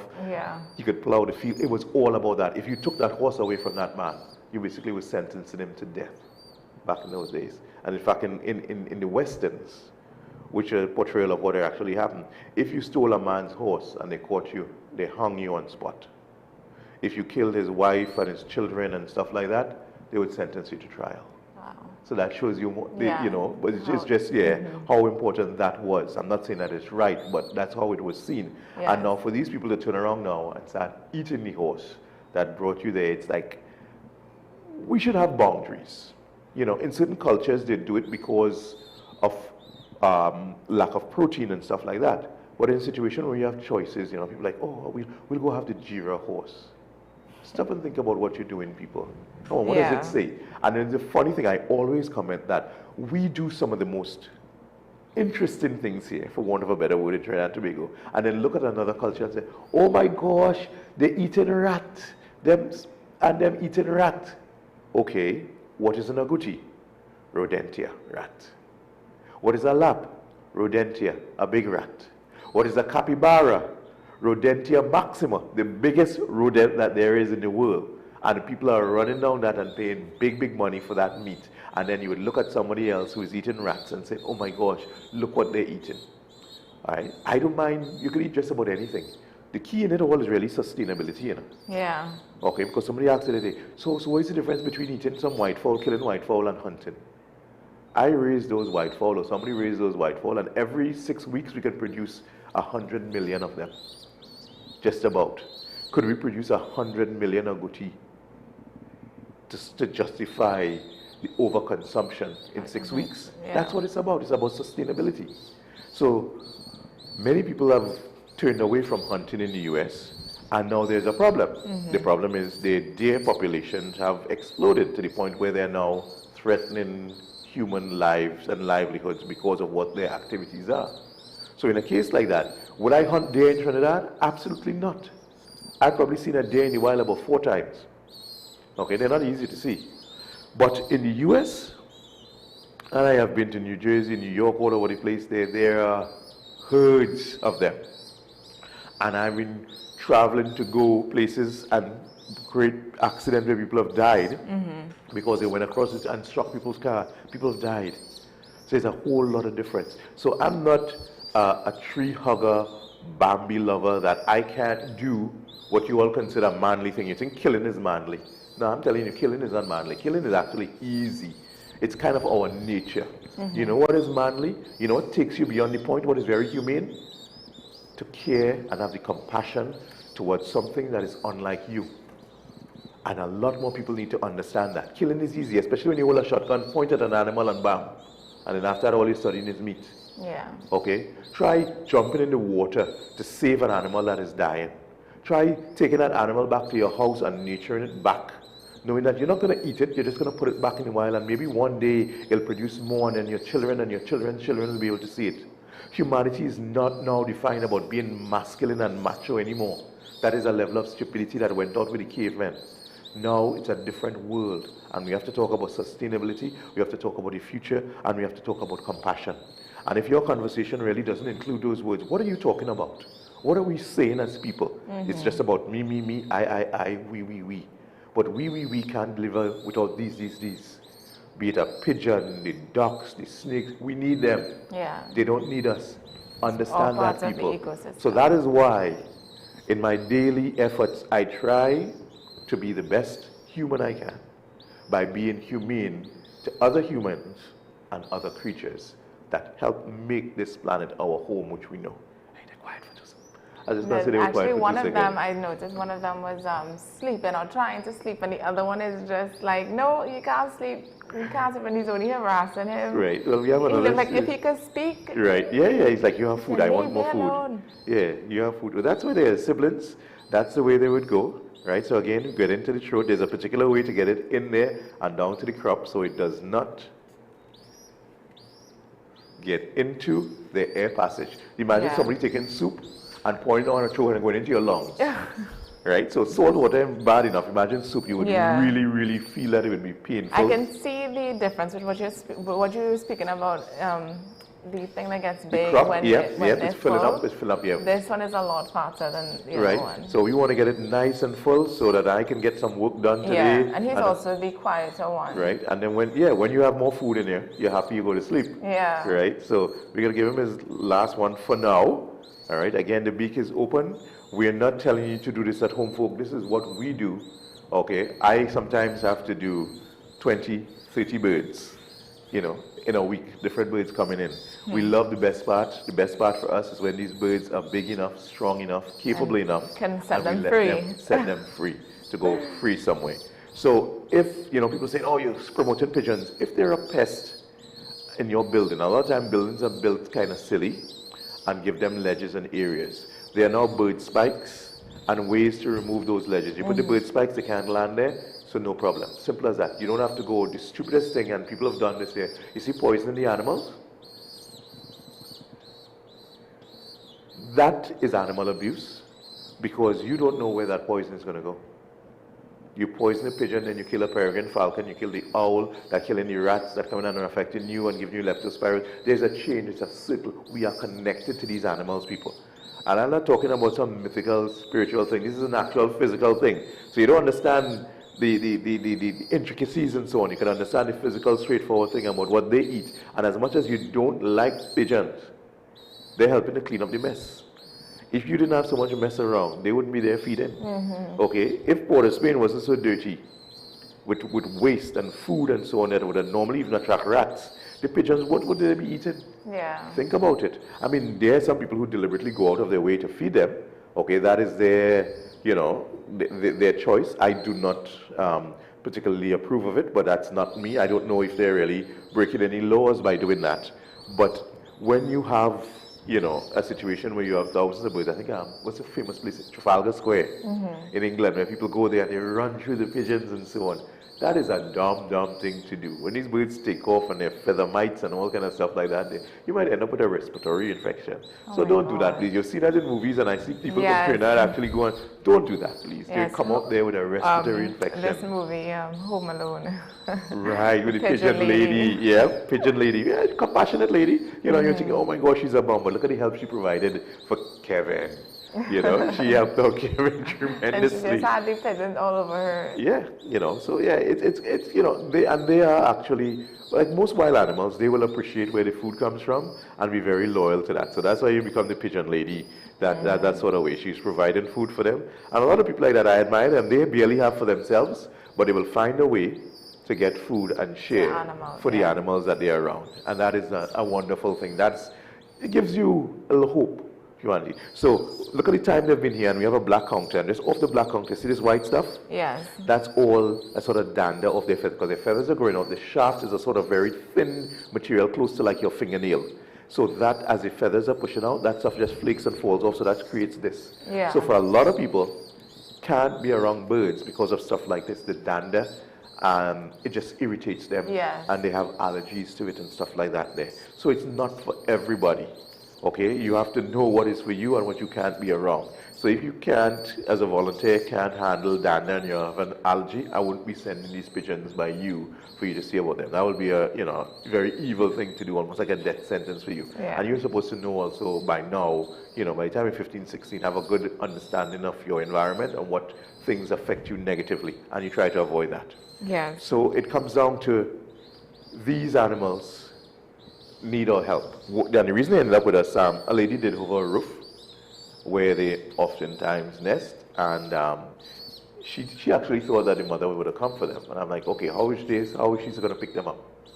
And so they ended up by us, so we're going to rehabilitate them and set them free. They will not be fed. Animals that are brought in for rehabilitation, and we give you our commitment that we're going to take care of them, we will take care of them. We're not going to feed them, we're not going to harm them, we're not going to put them to sleep unless it is the humane thing to do and they need that. Yeah. But the pigeons will go out there and do their thing. Some will live, some will end up as prey to other animals, including the peregrine falcons, and we have a lot of peregrine falcons now, especially in Port of Spain, because it's October, so it's getting very cold up there. They're coming down here. So this is one of their favorite foods, right here. So they may end up food, but that's part of the circle of life. And our part is just to try to help to balance it off, to ensure that in the future we can see these animals. And while somebody might say, it have plenty of that, the passenger pigeon, Martha, was the last of her species to die. It is now an extinct bird.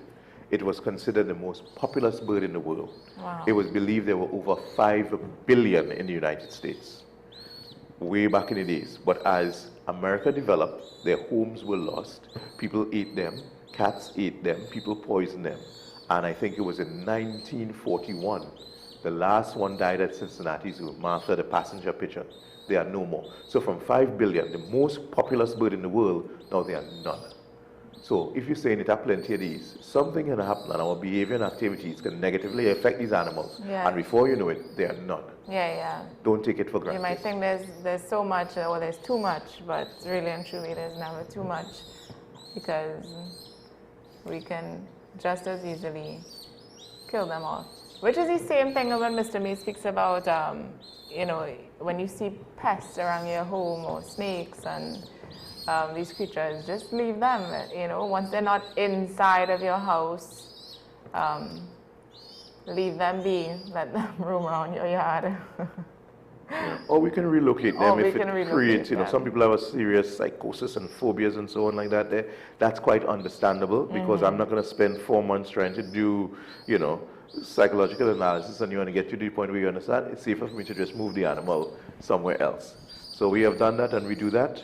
And breakfast and feeding will continue with these guys here, even after AM Prime is over. And then who do we have up next? Sean? Sean is up next? Sean is up next, yeah. So we're going to have to do some cleanup on his desk for him, so Sean doesn't freak out. He may have allergies to dander. Exactly. So we have to be careful or respectful of the other people. All right, so this is the life. So these are just 2. Imagine when you have 10, 15 of us, of these birds here, myself, the animal care technician, and sometimes their diets are varied. So this one is simple. This is the formula. Sometimes now we have to chop up rats and mice. Sometimes it's fish. Sometimes, wow, that's clean up in aisle 6. That was, so you know that bad boy is full, right? So yeah, that's part of the process on it there. Lots of poop, lots of cleanup, lots of work all the time. It's not as glamorous as it seems. It is work. It is poop because these are animals, these are babies, and they don't wear diapers.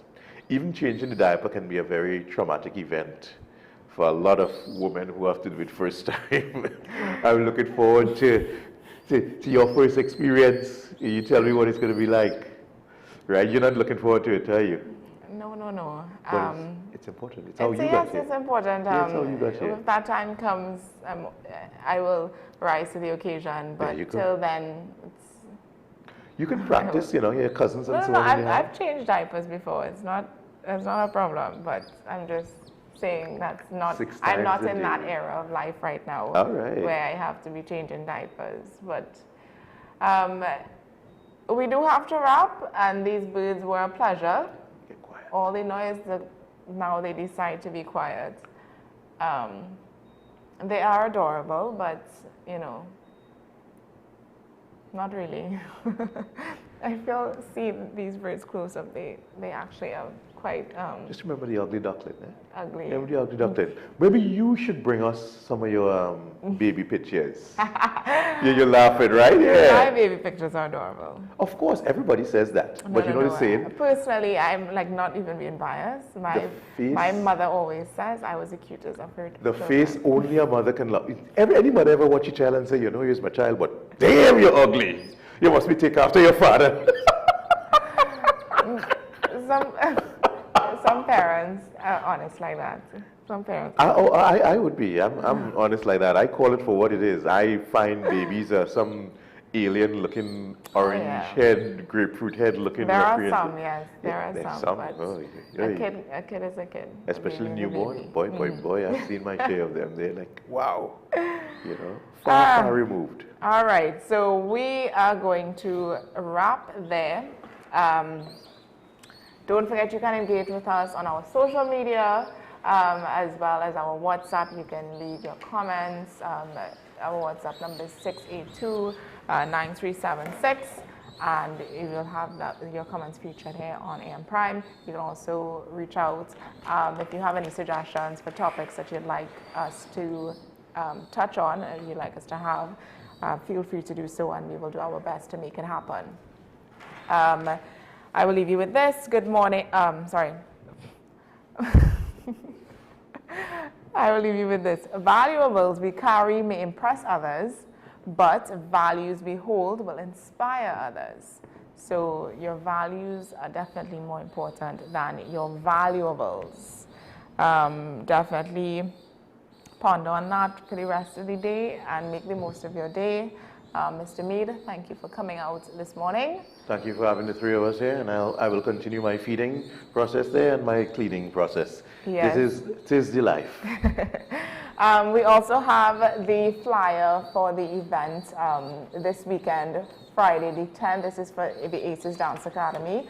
Friday the 10th of October, as well as Saturday the 11th of October. All the information is here. You can take a picture or a screenshot.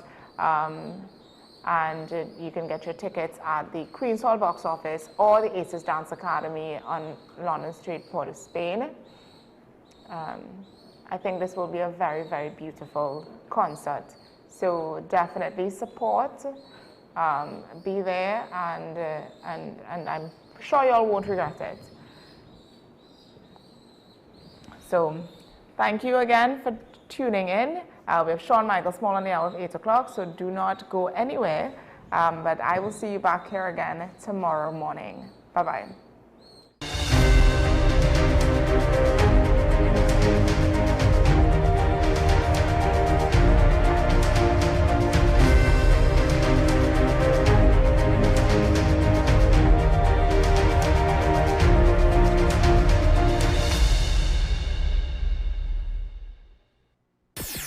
WESN.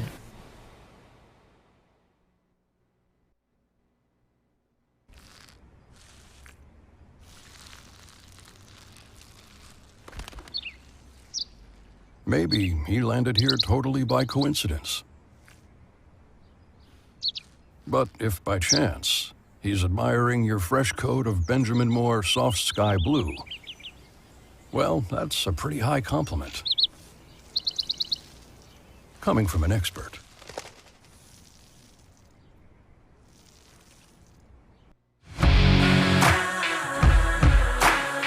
Every day, we communicate through stories. Stories of ourselves, our challenges, our goals, our experiences, and our aspirations.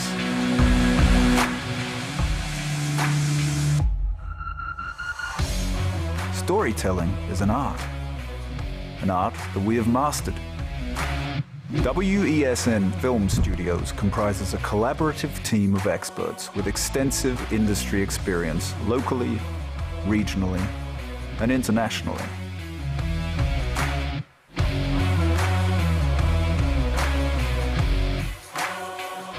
The ability of your business to successfully communicate with your preferred audience depends on the strength of the stories you tell. Your vision should be communicated in a high-quality, professional, and creative way.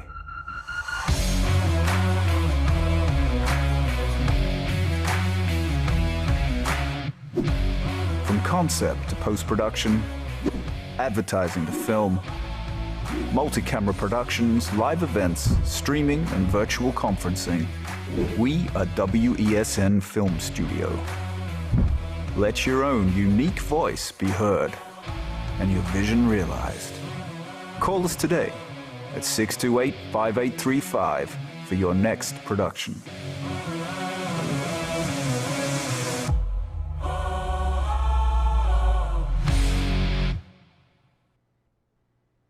Struggling with heart health or frequent migraines? Discover the simple steps to reclaim your energy and vitality. We're diving into a topic that affects about 422 million people around the world: diabetes.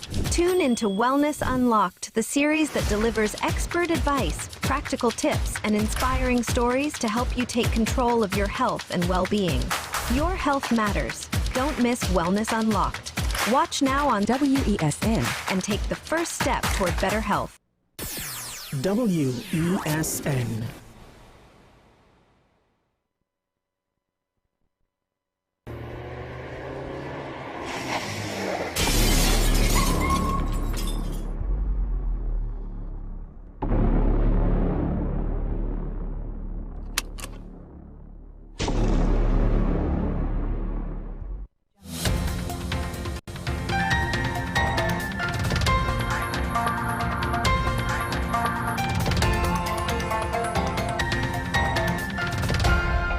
Here is your WESN News on the Hour. I'm Naomi McNish. Thanks for joining us. Here are the headlines. Budget 2026 to be presented on October 13th. ACIB moves back under Attorney General's office. Reef boat sinks at no man's land. Probe launched. And the Chamber calls for joint effort to reform healthcare. Now for the details. The Ministry of Finance has confirmed that the 2026 national budget will be presented in Parliament on Monday, October 13th at 1:30 p.m. The official announcement was made via a media release on Monday morning, ending speculation that followed the circulation of unofficial flyers on social media. The statement said Finance Minister Devendranath Thakur will deliver the budget presentation, marking his first since assuming the post.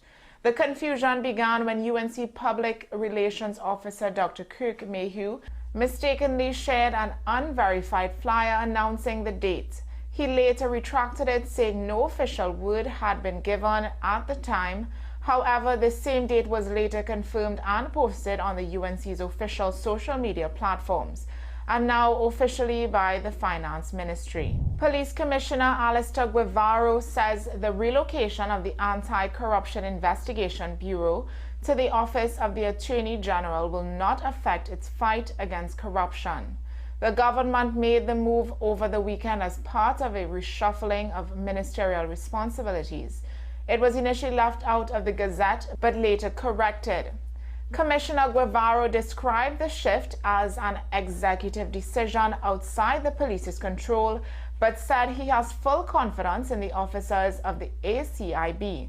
The Bureau was moved under the Police Service in 2019 following concerns from the DPP and Transparency Institute about potential political interference. That change was supported by then National Security Minister Stuart Young and former Police Commissioner Gary Griffith. This latest adjustment comes just weeks after the ACIB was asked to vacate its offices at the waterfront complex to make way for the new Ministry of Homeland Security.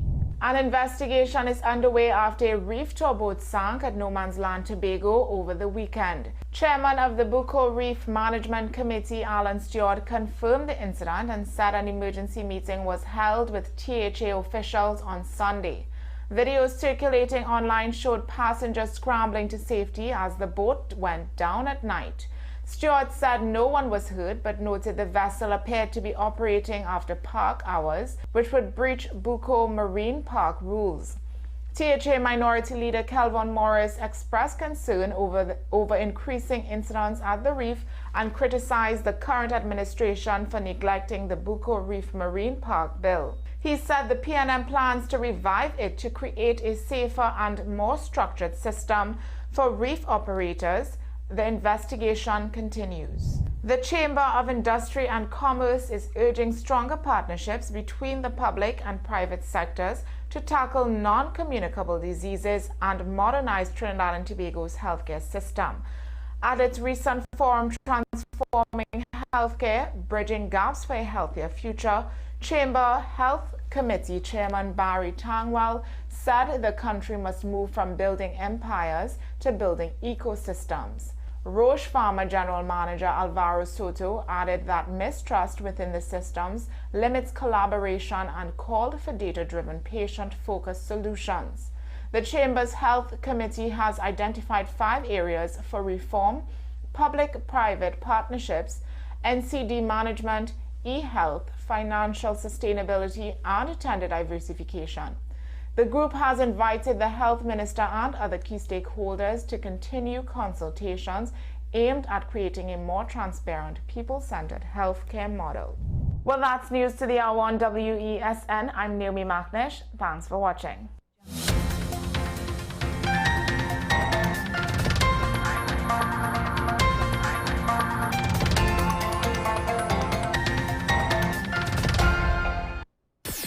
WESN.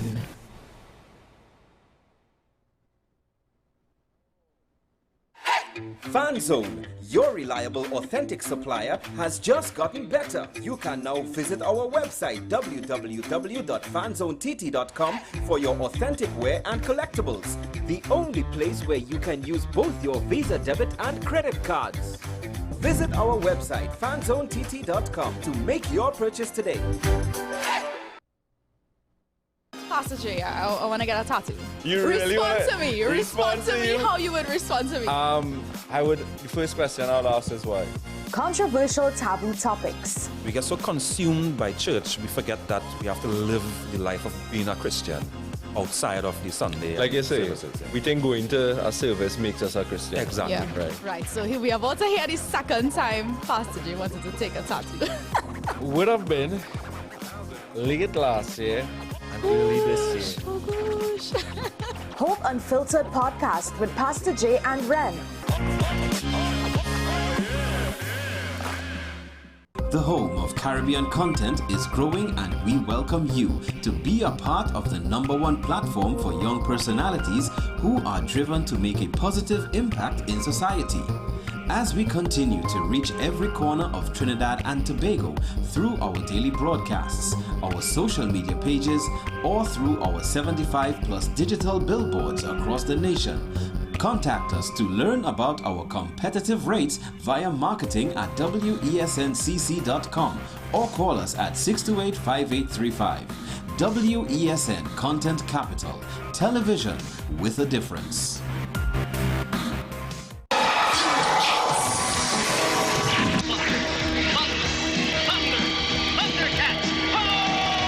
Remember waking up early just to catch your favorite cartoons?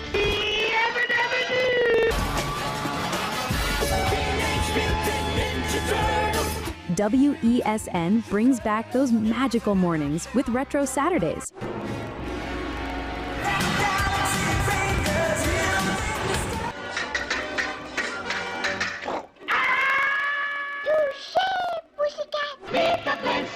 Thus, the Powerpuff Girls were born!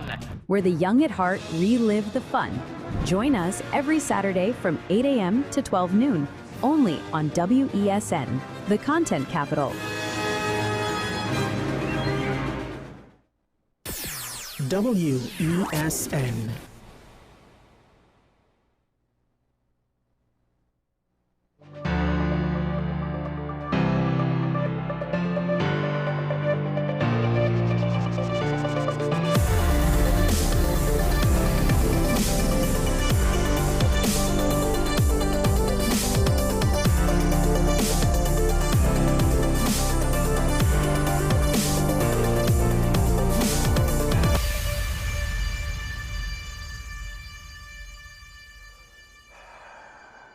Mail rates are down, but apparently within the last 24 hours there have been 5 confirmed murders based on at least one report, with a potential unconfirmed 6th murder.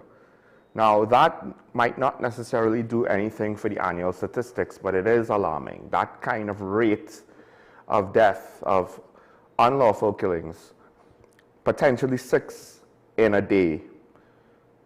That kind of rate, if it is a sign of things to come, because we're still within a state of emergency, it would not look good. And that's to say it very, very lightly. One of the incidents, it seems as though it was based on some sort of personal dispute, and fortunately, because a young child was in the vicinity, they did not seek to go any further, let's put it that way. And that's all I'll say about murders right now. This is not necessarily a topic that I like addressing. This could be a statistical anomaly, and I very much hope that it is. Meanwhile, there was a situation where a towboat sank off of no man's land, and I guess this is just one of those things where the laissez-faire attitude that we approach a lot of our entertainment, cultural experiences, party experiences, and our tourism product. It's not necessarily heavily regulated, and that allows a certain amount of charm. The better part of our tourism product is not fancy concrete air-conditioned structures, but rather the old-fashioned wooden shacks that give tourists a sense of a true island experience as opposed to a tourism product. But the flip side to that is, it seems as though, potentially based on what I've read, it seems as though some people might take things for granted.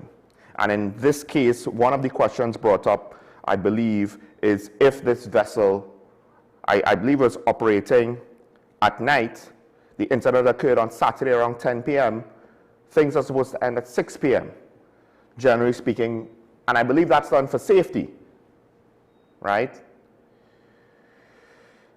That is just one aspect. There's also, and there have been for a long time, concerns about food safety at the no man's land spot, where there will be a lot of food vendors, grills, and the like, and a lot of people will partake in the food, etc., etc. Potentially, like tour operators that deal with the foreign tourists, as far as I'm aware, warn the people who they are advising, this is not tour operators, sorry, travel agents basically, the local representatives for the agencies abroad will warn the tourist that is traveling with their company against partaking. But I have seen at least one incident where they did not take heed of the warnings and they got unlucky, because it's not as though food safety in no man's land for the last 10 to 15 years was an ongoing issue where you had multiple incidents. But the potential was always there, you had enough, and now things like this, if we can't deal with things informally and not risk things and want to potentially push the boundaries, and in the case of the sinking boat operating after the area was closed, then we have to do what we have to do. Our tourism product can't necessarily survive any major incident, and we already have a crime situation that is eroding our country as a tourist destination. Meanwhile, well, what might be the big story of the day? Minister David Lee, the Minister of Housing, he was rearrested, charged with regards to the same offenses that he was previously arrested for, conspiring to defraud the state of $1.4 million in tax revenue based around the importation of a Benz G-Wagon for the same businessman who was also rearrested and charged. And this has left an interesting question, because before he was an MP, now he's a minister. As an MP, he's elected, and he wasn't necessarily convicted. So the question of, well, should he be removed from Parliament or not, I don't think it was quite as simple as some people may or may not want it to be. Because it's an allegation, but it's not proven.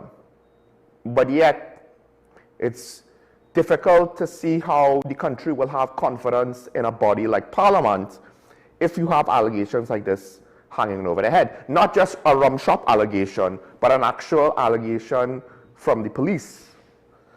But now he's a minister, and it'll be very interesting to see what the Prime Minister does with regards to this. She says, we have respect for the courts of the land. Minister Lee was acquitted of these allegations before. Now the charges have been relayed. We have confidence in the courts to deliver a just result. A very neutral statement, except I'm not entirely sure how accurate it is to say he was acquitted of these allegations before, as opposed to they didn't pursue the matter further, potentially due to a lack of evidence. Because I don't think it went to trial. So, of course, this has now led to the opposition asking the question, will Lee serve in cabinet? Because as an MP, you're elected. And to be fair, it's not something that should be easily just removed, because you're an elected representative, for better or worse. But as a cabinet minister, you're appointed. So again, to what extent will cabinets be willing to be perceived as having such a thing over their head? It's a matter of public perception, because, again, the flip side is if the Prime Minister does anything, that's almost an acknowledgement that she thinks he's guilty. That might prejudice that might cause the situation to be prejudicial against him, cause the perception to be prejudicial against him, right? And it might be unnecessarily so. If she doesn't do anything, people might not like that either. So there's not necessarily a clear-cut answer, public relations-wise, with regards to what to do. Right? Now, while the Prime Minister had a very neutral stance, the opposition leader said the rearrest of MP Lee was a very troubling matter for the country. And she pointed the fact that in times past, when something like this happened, cabinet ministers were removed from office by then Prime Minister Kamala Persad-Bissessar during the partnership.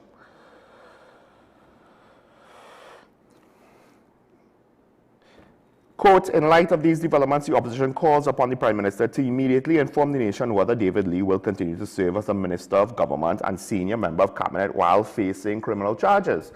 And like I said, I don't know if there's a 100% right answer to this.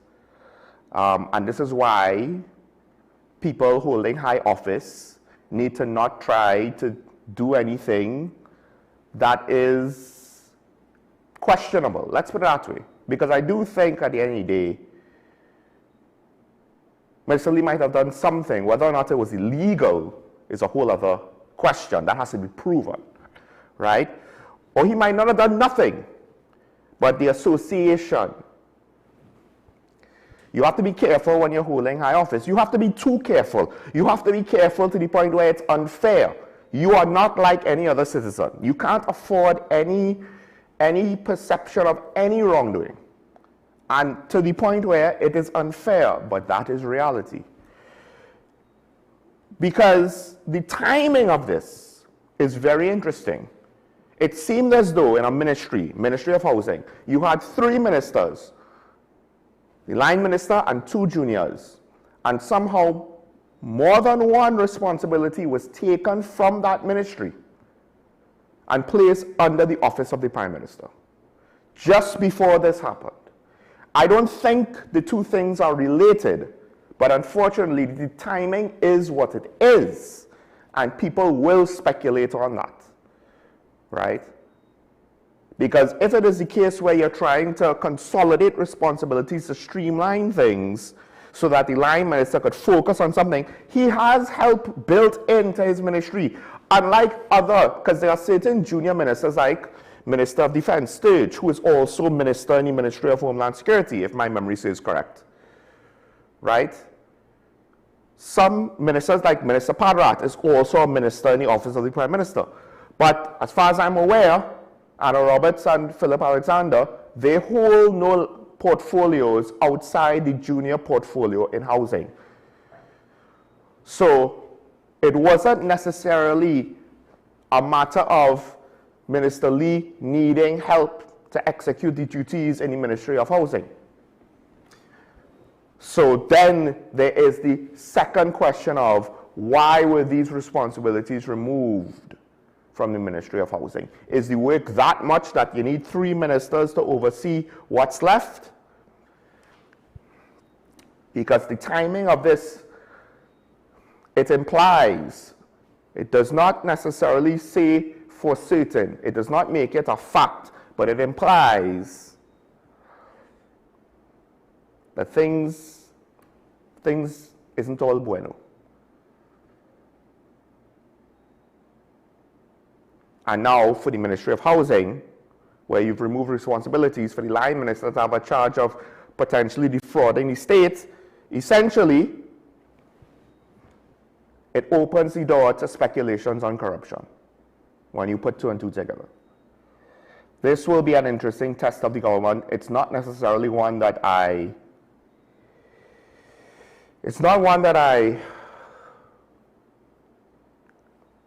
to say this? I feel sorry for the Prime Minister to be put in this position.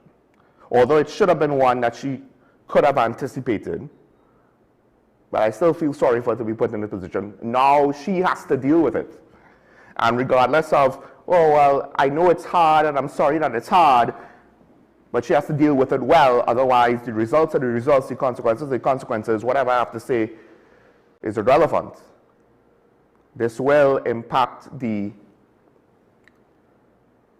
perception, the reputation of the cabinet. This is probably one of the first real tangible negative things because he's been charged. So it's very hard, while he is still technically innocent and he courts of public perception, it will be very hard to convince people, oh, well, there's nothing to see here, everything is all right, don't worry. And I guess the first step to her not necessarily repeating some of the mistakes she's made in the recent past with other public communications was to not necessarily say assume a positive stance that everything will work out and be all right. She just basically said,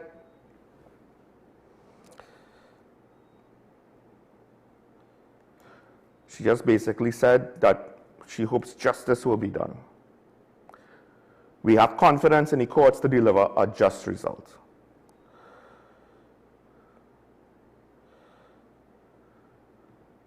Meanwhile, there was another situation, one that I didn't necessarily see coming. And I saw a couple of the videos about it, including one where the water spout that started off on the water yesterday. It was a water spout near West Shore Hospital. It moved northwest and it regained strength over West Moorings.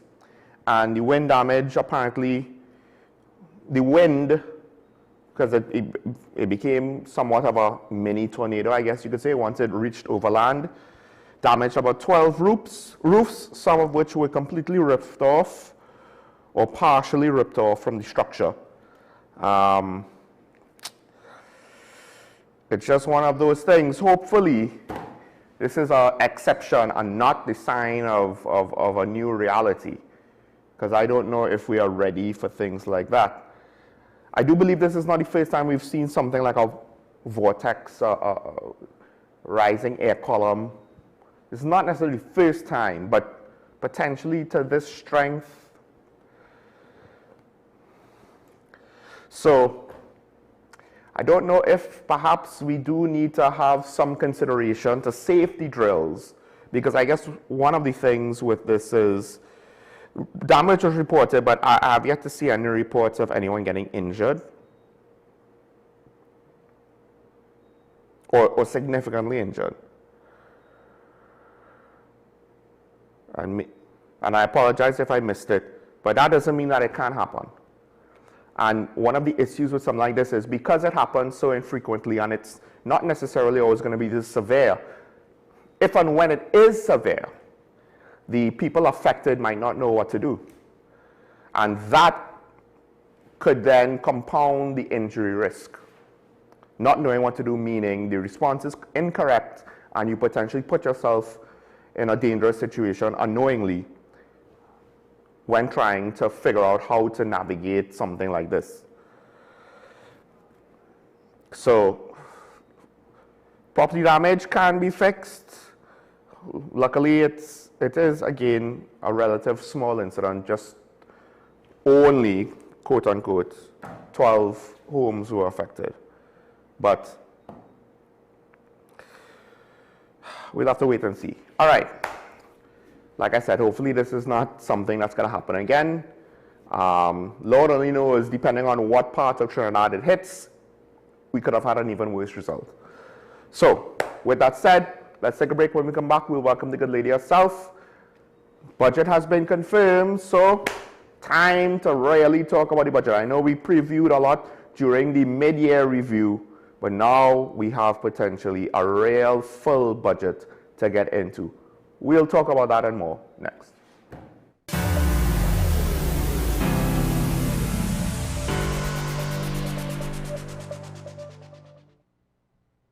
In Hinduism, cow's milk is revered, and from the finest milk comes our ghee.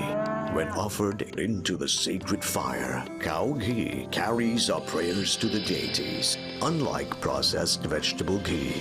From your devotion to your delicious dishes, you can trust Anchor Cow Brand Ghee. For all occasions, use the best ghee. Enjoy the best food and delicacies, and have the best Diwali with Anchor Cow Brand Ghee.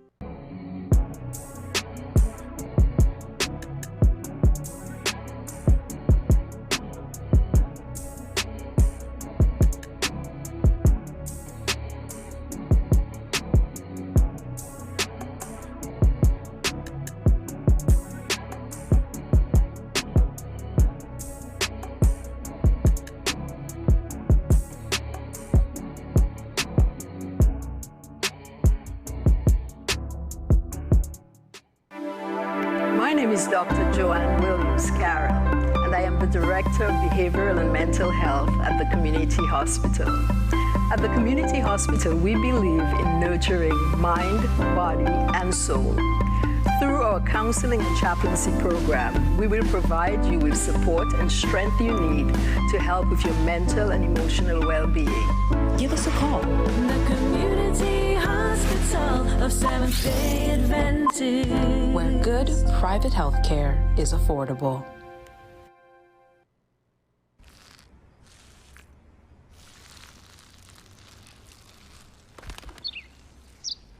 Maybe he landed here totally by coincidence.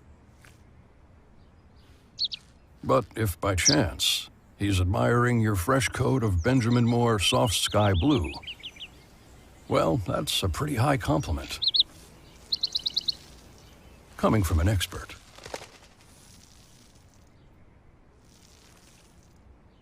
Low energy? Heart concerns? Migraines slowing you down? It's time to take control of your health. Join Wellness Unlocked, the series that brings expert advice and real solutions for a healthier you.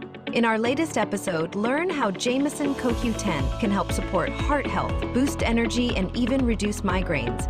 Get the science, the stories, and the steps to power up your health with CoQ10. Don't miss Wellness Unlocked. Watch now on WESN and start your wellness journey today.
Knowing how to tell authentic is as easy as 1, 2, 3. Find it, match it, search it. Step 1. Find the style number on the tag. Step 2. Match the style number inside the jersey with the number on the tag. Step 3. Search it. A quick Google search of the style number will verify the jersey is authentic when the search results match the jersey being searched. Don't be fooled by counterfeit jerseys. Before you buy, remember to find it, match it, search it. Fan Zone, 2 locations nationwide. Center City Mall, Chaguanas and Movietown, Port of Spain. Nationwide delivery available. Our award-winning show is back, and this season promises to be even more exciting than before. What's Up, Doc isn't just a title. It's a call to action for anyone who wants to improve their health and well-being. Join us on this thrilling ride towards better health on WESN Content Capital.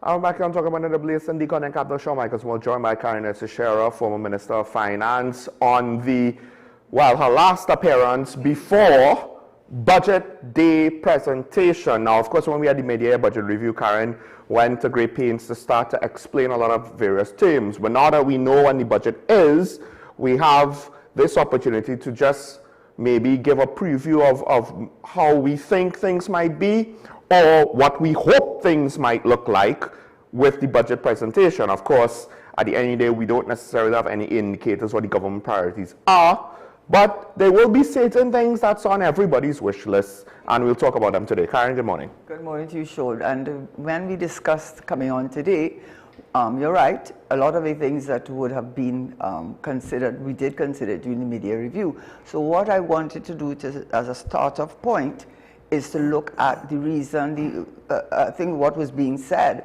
that October you could not present a budget in October. And that is not correct. I think we all know that now. 113.1 says that you have, at the beginning of the financial year, which is the October the 1st, you have no later than the 30 days after that to present the budget. So that is correct, but I just wanted to add this, and that is section 114, which really speaks to what the former Minister of Finance indicated. He indicated that 10%, I don't know exactly where he got the 10% from. I mean, I'm not saying it doesn't exist, because probably it's a policy decision. This is Minister Imbert. Yes, the former minister. Right. Yes, Imbert. Well, there are many former ministers. Okay, that's true. It's called you yourself are a former minister. Okay, the last former one. Okay, so he did indicate that you cutting it too close, and then you only have a 10% you can spend. I'm not sure where he got that exact figure from, but I do know there's some validity in what he said, because Section 114, I'll just read it out quickly, it says the Parliament may make provision under which, if the Appropriation Act in respect of any financial year, which starts October the 1st, we know that, has not come into operation at the beginning of that financial year, which is October the 1st, the Minister responsible for finance may authorize withdrawals of money from the consolidated fund for the purpose of meeting expenditure necessary to carry on the services of the government until the expiration of 30 days from the beginning of that financial year, or the coming into operation of the Act, whichever is earlier. So bottom line, what they're saying is that, yes, you do have until the end of October, but you really, if you haven't passed the Appropriation Act, which is the act that gives effect to the, allows the government of the day to spend, you will be able to, if the minister needs to, as necessary. I think the word necessary is an important word, so it kind of indicates you really shouldn't push it that far. And so also with the former administration, except for one budget, which I think was the 2024 budget, they presented that on October the 10th. But in most instances, when they did present, it was either September the 30th or within the first 4 days of October. So that I just thought I should put it on the table so that we understand there is some merit in what was being said. So when you say necessary, they can get money to continue reoccurring expenditure as necessary. So it indicates that you really shouldn't be spending, but if because they used the word necessary, yes. They said may authorize the withdrawal of money from the consolidated fund for the purposes of meeting expenditure necessary to carry on the services of the government. So I take that to mean, look, you shouldn't be waiting till the end of 31st October to do this. You shouldn't really. You can't announce and begin to spend on a new airport. Exactly. Under that situation. Exactly. But if it is to pay pre-existing workers their salaries, things like right? that. Yes. Or pre-existing programs, yes, like the education sector. Exactly. But yes, so you know, all it does to you really shouldn't let it go so far, but it does give some merit to what the former Minister Colin Wimber did say. I don't know why the 10%, but maybe that is a policy thing. But I did know myself, actually, that you really did not want to go into October to present a budget. That I did know. Okay, so having said that, the other thing I wanted to say on the get-go is after having addressed that issue. And the reason why it's so important, just as but it's important too, because I don't know if you all remember when Mr. Pandey was Prime Minister, and he could not pass a budget because you need a simple majority, and I think at least three of them, ministers, I think Ramesh Maharaj, anyway, about 3 or 4 of them did not, said they were not going to support the government. And Mr. Pandey had no other choice but to dissolve Parliament and prepare for a new election, because he couldn't run the government, because the appropriation bill is really giving permission through the Parliament, the legislative body, to spend for the next financial year. So he knew he could not, and therefore he had to dissolve. So it's an important date, an important...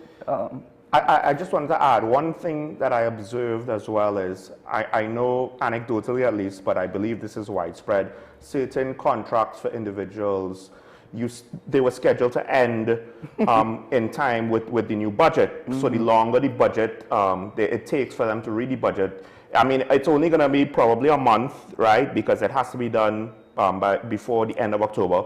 But it's still a lot of people even before, however. So it's not just the contracts that might have ended for various workers throughout the public sector, but then there were a lot of maybe initiatives or promises or hopes. Like, unfortunately, the government expenditure is part of what moves the economy, whether we like it or not. We can't go cold turkey off of it. Sure. So because it was a previous administration's budget, it seemed as though there was a lot of waiting, right, economically on this budget. So to take now a couple extra weeks, it might not seem that bad, but I do wonder if, you know... I don't think it will take, I think it'll be within a week, because they could call Parliament. Well, when I say a couple extra weeks, it's October the 13th as opposed to September the 27th or what have you, right? You know, like, it might not seem like a big deal, but it does kind of cause the potential economic benefit to be delayed, right, as people are waiting.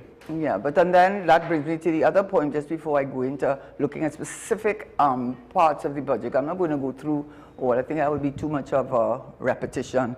But not that I won't answer any question you ask. So that really speaks to why would they have waited so long? Well, there are a number of reasons, but one I want to speak to specifically. Okay, one of the things I think I should put on the table, you would know that already, but I'm just putting it on the table, refresher. I mean, when a government comes into office, when it has to go to the parliament for an appropriation act, it has to do that because they can't spend without getting parliamentary approval. So that is 100% necessary. But one has to remember, it's not that every time you come to the parliament to have a budget approved or passed, that you're going to come in some new project. When you are in government, every year you have to do this. Does it take a year to build a school? Does it take a year to build a highway? Does it take a year to build a hospital? These are macro projects that the government takes on. So clearly, for a large extent, governments are giving an update on where they've reached, like the Revenue Authority. I have to laugh in truth because since when they came in 2015, they said the Revenue Authority was about to be implemented, as is the property tax. Okay, I mean, but all joking aside, the fact of the matter, you can't expect that they're going to finish a project within a year. They have to do tenders, there's so much involved, you know. So I'm saying that to say, with this government, they're starting fresh. There's no project that they are continuing and they're asking for budgetary approval. They are giving their own take. They are putting in their own policy. Yes, there are things that they can't move away from. We all know that. Education, national security, and health, those are number one items, and you know the expenditure, they're just set in stone. You just have those expenditures. But having said that, they're going to want to put their own mark, and if they're going to do that, it's not a situation of, oh, well, we're giving you an update on the Revenue Authority, we're giving you an update on sandals, we're giving you an update on what other thing they said, the big change makers. Anyway, they're giving you an update on the Toko port, right? Okay, I'm making fun of that. Okay, I'm making. Because I actually thought that wasn't a bad idea. And I'm not talking about whether these things are good or bad. But what I'm to say, I'm disappointed that we literally saw nothing come of it. I think after a while, when the minister inbuilt reading budgets, if you kept paid attention to them, you'd realize, okay, we're going to write. I mean, I know because I was there. So you're having the budget read. Or okay, TTRA, what have we reached with that? But we have to put a good spin on it, you know. I do wonder if the Toko port could have reduced the maintenance cost of the ferry service and made the ferry more reliable. Okay. Right, and improve the connectivity between two islands. That's all about. Yeah, let's not get into it. Right. So the point is, that's why I think one has to be a little bit more patient with regard to this government starting. And also, of course, this will be the start of whatever long-term projects they're looking at. They're not just updating things. But they're going to have to update some things. Yes. You know what I mean? But they have to update that the Revenue Authority is no longer and they give a good, sound reason. The Minister of Finance has to say all the things they did. They're going to put in fines. They're going to have more investigative powers and all of that. And then they're going to have to say, well, we didn't really repeat the property tax because we didn't do it between 2010 and 2015 when we had 5 years to do it. But we didn't do it, and I don't think we did it, so let's get that clear on the table. We said we're not imposing any tax, but we're going to put our own spin on it. So, you know, I'm making fun in a way because both, you know, you can criticize both, and honestly, I am an equal opportunity. Yes, and in all ways, all joking aside though, always in the interest of the people of Trinidad and Tobago. Always, to the extent that I can. So the next point I wanted to make, so that's one reason, perhaps for the delay, but another one is I do not think it would have been good and advisable, and Shonan spoke to me about it actually, the realignment of ministerial portfolios or responsibilities, how would have looked in your new first budget that you're now coming across presenting a budget and then afterwards talking about making changes to ministerial portfolios. That would not have been a good look. That would not say that you are in charge, and people so that now that she has put that out on the table, and now she has created these realignments in the ministerial portfolios, she had to settle that. The Prime Minister had to settle that before the budget was presented. I think also to allow the new responsibility holders to then say in the budget, all right, yeah, this might be more of a priority. So to help with the planning, when the people who actually have to execute those things. And actually speak about it at the budget. Because, yes. Yes, what they're going to have to speak about. Because, for instance, the Minister of Legal Affairs, now he has a big chunk of land, but it's also land leading with legal issues, land settlement agencies, these kinds of things that he has been given, squatter, those kind of response, which I think was a good idea, to be honest. So let the Minister of Agriculture focus on agriculture in its real sense. I thought that was a good idea. But now he's going to have to go to the Parliament and say what he intends, his stamp he's going to put as Legal Affairs Minister with his new responsibility, and show why there's good synergy, for want of a better word, in giving him that as part of his portfolio. So I think that, and it's also giving the government at the same time when the ministers present, give them a time of explaining why, so that the questions people are asking and putting all kinds of, I mean, I do think perhaps there are one or two you could say, well, maybe she wasn't happy with the person's performance.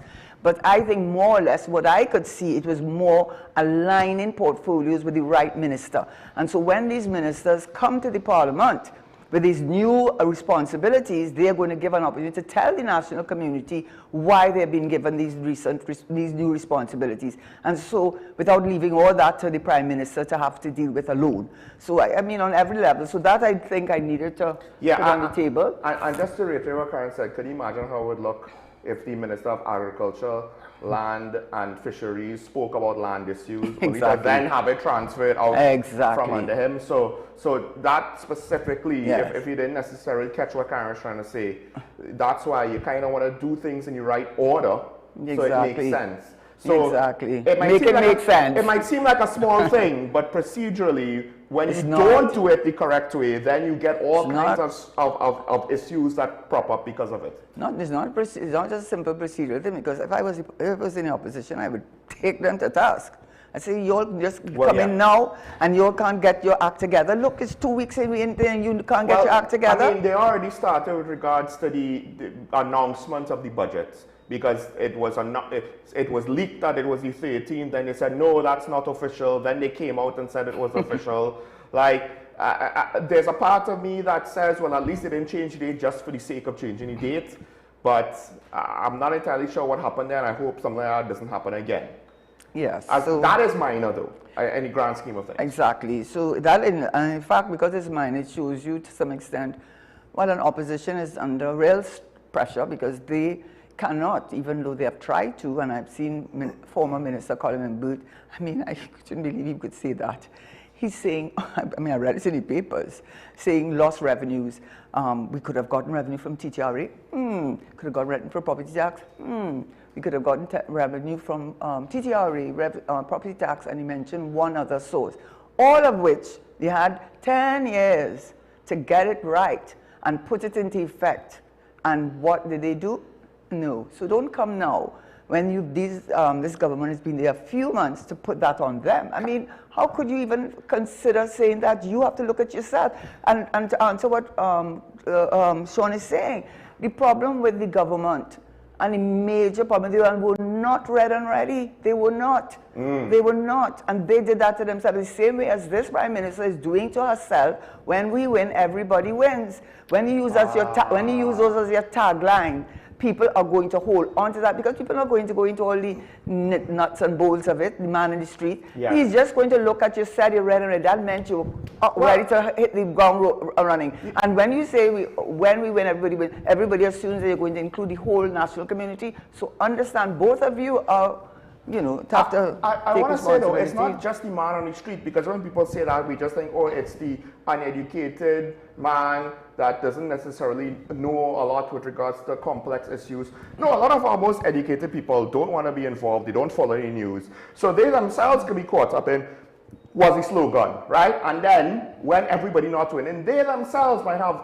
we're talking doctors, lawyers, etc., might have the same reaction as laborers, as day laborers, as gardeners, as not even gardeners, right? Everybody. Only those who are up to date in the news will worry about the nuts and bolts. Any creed, race, demographic, social, economic bracket, education level, there's a lot of people who they follow any emotional slogans, and if you can't deliver. But listen, Sean, that is what politicians do. It's like, look at President Trump, I give no opinion on it, but I don't think anybody on this world does not know what MAGA means.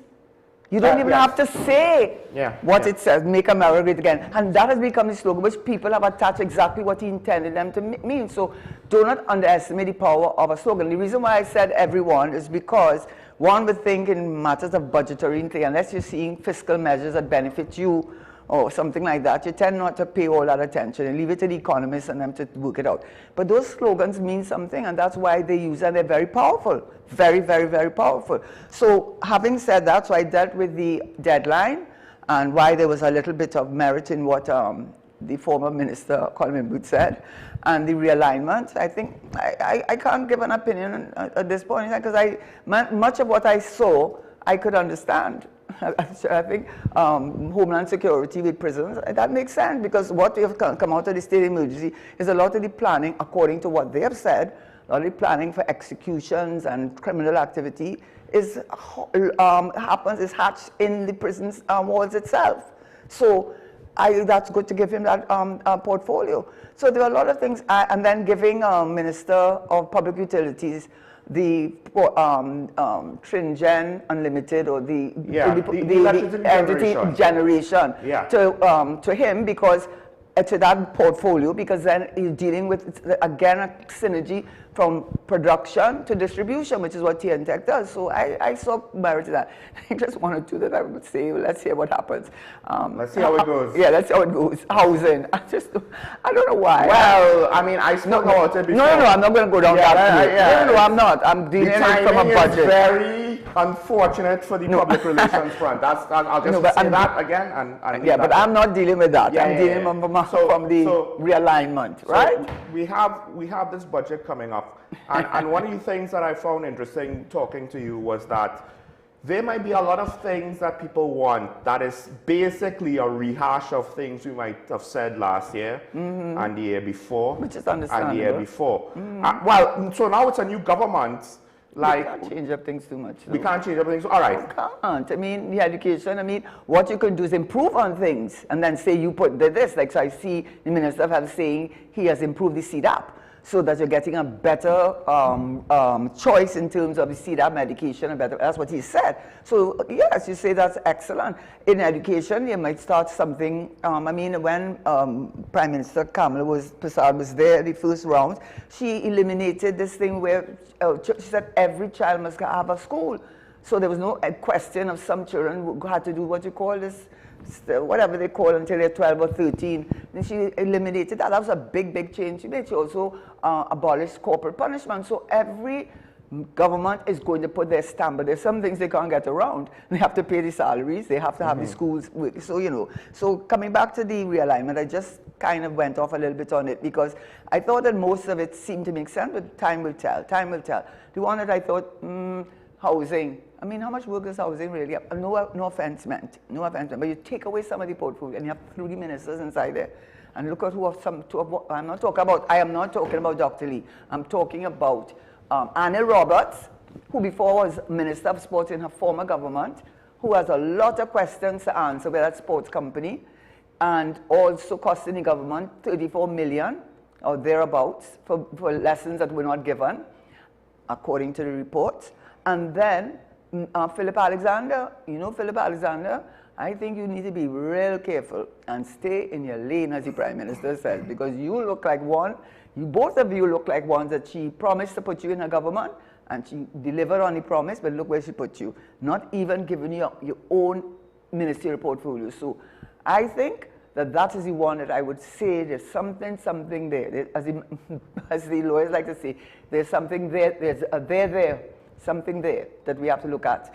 All right, so I've done enough on that. So what I'm going to look at now is I saw an article, this is good actually in a sense, where the Guardian actually put a decade of deficits. I think that was yesterday. And they put down what the estimate of revenue was and what the estimate of expenditure was and what was then anticipated deficit, except for 1 year. You see, the thing about that, I wish they had done this, and that would have been more helpful, because I had to actually go through each statement from the government, or there's something that you could go to otherwise that's to show what the actual revenue was and the actual expenditure. That is more helpful, because estimates are exactly that. They're just what you project. And we know the most volatile, one of the most volatile commodities, which is what is the backbone of our economy, is the energy sector. So when you make a projection of what the revenue is going to be, where you don't have that amount of play in that. I mean, you don't have that amount of flexibility with that, because it's oil and gas, and you do not have control over that. And then the productions has gone down so significantly. You have to see, has the minister been responsible in his projections of revenue and expenditure? And that is the one that tells the real story. And having looked at it, there were some times when he got it almost right. That is true. From what I looked up to 2022, but sometimes he really never got it right. And so we have to look at those things in terms of, and the thing that he had said, one is it was an estimate, When he came in on the first budget he read, he said he expected the expenditure to be 63 billion and the revenue to be 60. And yet when Minister Tanku in the media review anticipated an expenditure of 63 billion, he took him to task. Now, it is true it didn't end up to be 63 billion, but that's what he estimated, and that's exactly what Minister Tanku was doing, the same thing he was doing, estimating. And the other thing they're saying about, they're giving one-off sales of assets in order to build up the revenue and criticizing them for that. But you did the same thing with CLECO assets, and that's a story by itself. But I wasn't there. Let me just put that on the table. I left in May 2010, so whatever happened with CLECO and whatever happened with CL Financial, I played no part, and I make that point because I noticed that the minister, to his credit, said that in his first budget, he did commend that the previous government, up to 2010, had the support of the stakeholders with respect to the way forward and how we were going to deal with that bailout situation. So I just put that on the table. Okay, so that is my first comment. So let's go from the revenue and deficit.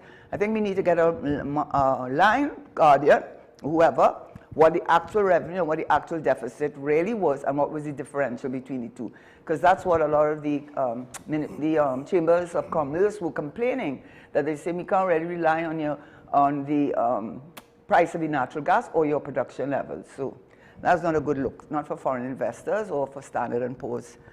Okay, having said that now, I do want to look at main areas. And what is the main area for us? Still would be, it would be energy. And who knew? What you want to say? Go ahead. No, go ahead. No, nothing. You sure? Yeah, I'm sure. Okay, you're not sounding too sure, you know. Okay, I'll No, it was something else. Is there something else? Okay, so with the energy, what I wanted to mention, I know I mentioned it, in passing, sort of, but one has to, the Dragon deal. Let's go with the Dragon deal first. Dragon gas. We call it Dragon. So many times I've heard it now. I forget what it's called. No, Dragon. Well, Dragon. Stuart calls it Dragon.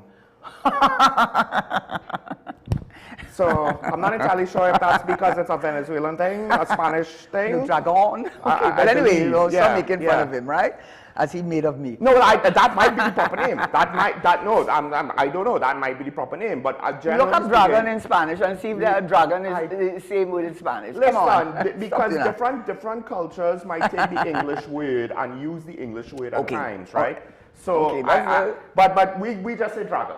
Okay, so dragon, the dragon gas. Dragon gas field. Yes. So the thing about it is, yes, this is true. That is what I read in the papers. I didn't see it myself. That the Prime Minister did say that the government had removed the sanction from us being able to monetize the dragon gas, which is about 3 to 4 trillion cubic feet of natural gas, and I think that you gave that impression. Now, having looked back at the statement that Marco Rubio, Secretary of State, gave, he did say clearly, he didn't just say we will support Trinidad with its energy sector.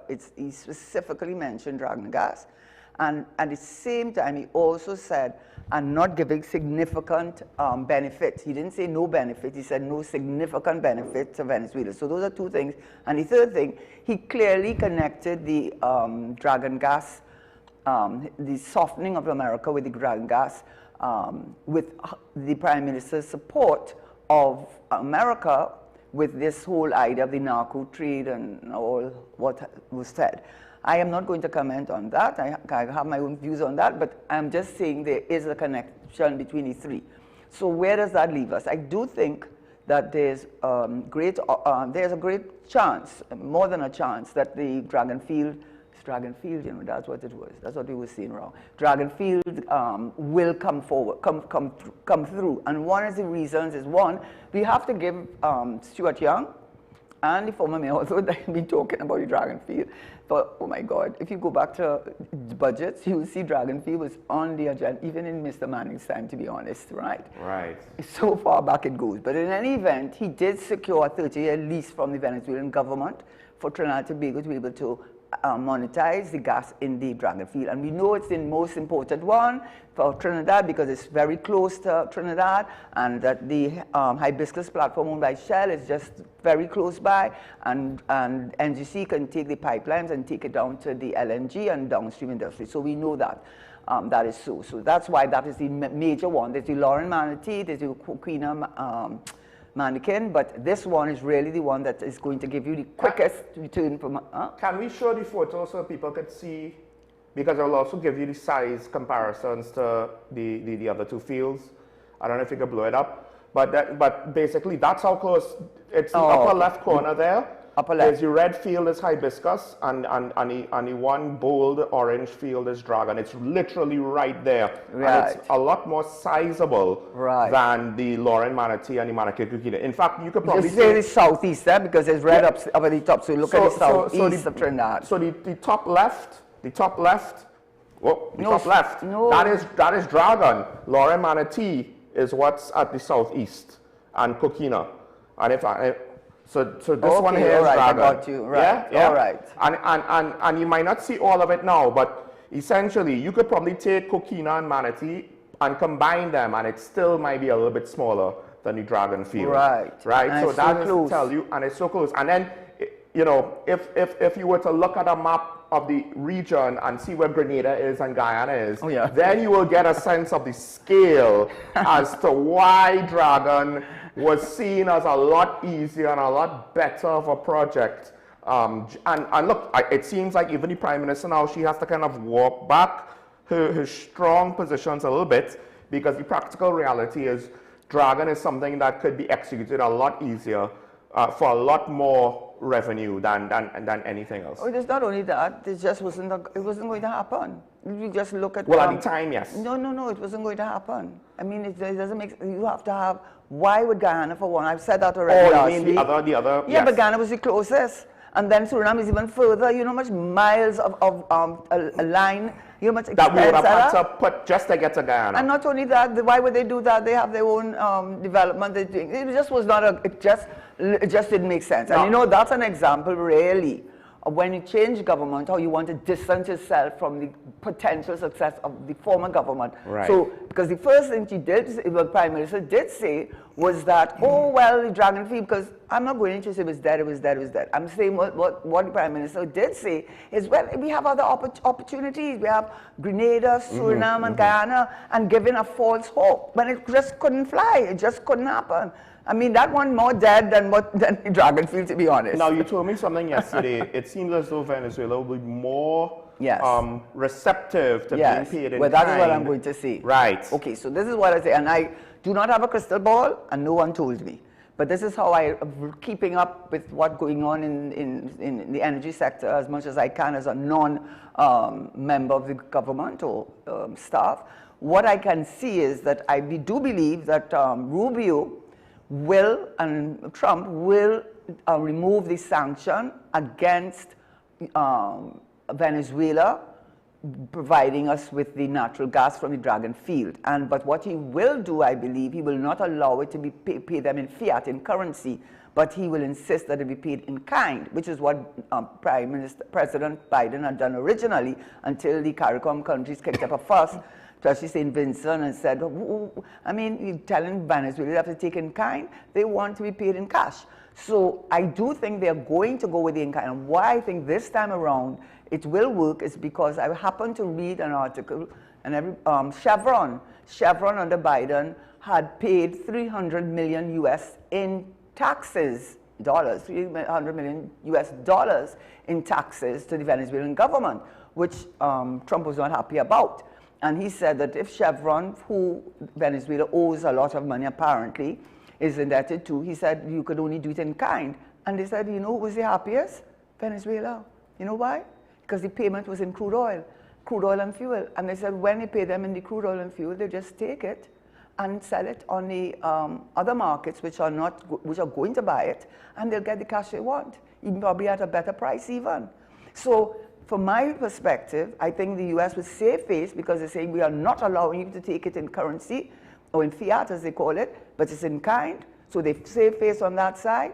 And then Venezuela will say, well, we'll take the in-kind, meaning the natural gas. And they do already have a small natural gas facility providing a small amount, to my understanding anyhow, of electricity to a part of Venezuela. So I imagine they will expand that facility. They will do whatever is necessary because they would be able to now have access to more natural gas to be able to provide electricity on a wider and more sustainable level than currently obtained. So I think Venezuela comes out winning, America comes out winning in terms of saving face, and the Prime Minister will be, in a sense, vindicated because you cannot say that her position, whether you agree with it or not, or find that it is wrong, you cannot say with Mr. Trump and Marco Rubio, that was what they wanted and that is what they got. And you have to understand also, a lot of the other Caribbean islands can talk, but we are the ones most affected. Our economy is based mostly on natural gas, not even oil,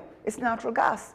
And we definitely do not have the production. Ginger is coming out in 2027, Mento is coming in 2027, Aphrodite or however you pronounce it, is not this year. And we already saw an uptick in gas. I saw the central bank's report in the December 2024 where they said there was an uptick by 2% in energy because SIP, I imagine, because SIP and Mento came on board, and also even in non-energy sector, which there's a correlation. So my position is that you cannot not take, and it will not be good of the government, gosh, rise above it, rise above it. Give the PNM, even though they took long to get a 30-year lease. Give them that. And then the Prime Minister, I think she will deliver it. And at the end of the day, maybe you could say, well, look at her, she had to eat her words. Or maybe you could say she has humility. But you could spin it how you want, But I will also say, and I agree with you, at the time, her faux pas was not saying Drago was dead, because based on how the American administration was moving, for all intents and purposes, it was dead. Exactly. The faux pas was saying that there were alternatives that could replace it as easily, right? Which you pointed out to me long before now. Exactly. And we spoke about it long before now. See why it couldn't work. It wasn't going to work. And that's the thing, because and you dropped it, huh? One can argue, Prime Minister Ralph Gonsalves, his agenda is to secure St. Vincent's energy, which is from Venezuela. So why does that somehow trump, no pun intended, our own needs to secure our economic future and our energy requirements, because we need natural gas to fuel our economy? It also could affect our power generation, etc., etc. Can I also say on that, people forget, and they put this in the basket. I've spoken about it before too, but the other Caribbean islands, including Haiti, would be as a CARICOM country, St. Vincent for sure, and all these countries, they signed up an agreement with Caribbean, with Venezuela, which was giving them, Venezuela was trying to expand its sphere of influence in the Central, Latin, and the Caribbean jurisdictions. So what he did is gave them this oil at almost negligible prices, low interest rates. I mean, he was sort of giving away. What was he doing that for? To secure the support of these islands. And the only two countries that didn't, obviously, was Trinidad as well as Barbados. And that is why Mr. Manning gave this Petro Fund, because he knew that what he was doing was breaking up CARICOM. And he was doing it for his own objective, right? And so that is why that same Dr. Gonzalez, who I like very much personally, that same Dr. Ralph Gonzalez went to that Prime Minister Manning and got $100 million US for the first set of money he ever got to build his airport. And he went all over the world, to his credit, and raised the money. But the first set of money came from that Petro Fund, which Mr. Manning, who was very much a CARICOM man, very much supporting the integration and what you could do for the region, they abandoned him because, they looked after their own interests. So when you come in now to tell us and put that out there, you have to remember that their reasons are not exactly just about doing the upright and moral thing and Caribbean integration, peace, zone of peace. It's also looking after their own interests, which is what politicians and leaders do. MAGA? Anybody with that? Lord, oh God. Okay, and one other part I wanted to mention, because ExxonMobil. Oh my Lord. Listen, that announcement sounded real good, give out thing, but you have to wonder about that ExxonMobil. ExxonMobil, I told you, I think I said it on this show, has one of the worst reputations, global reputations, as a investor in oil and gas. One of the worst. They have contributed significantly to global warming because all that drilling they're doing, they say that just now in the next 10 years, Georgetown, which already has a seawall, will be underwater because they are no support of green energy. They were responsible for the Exxon Valdez oil spill.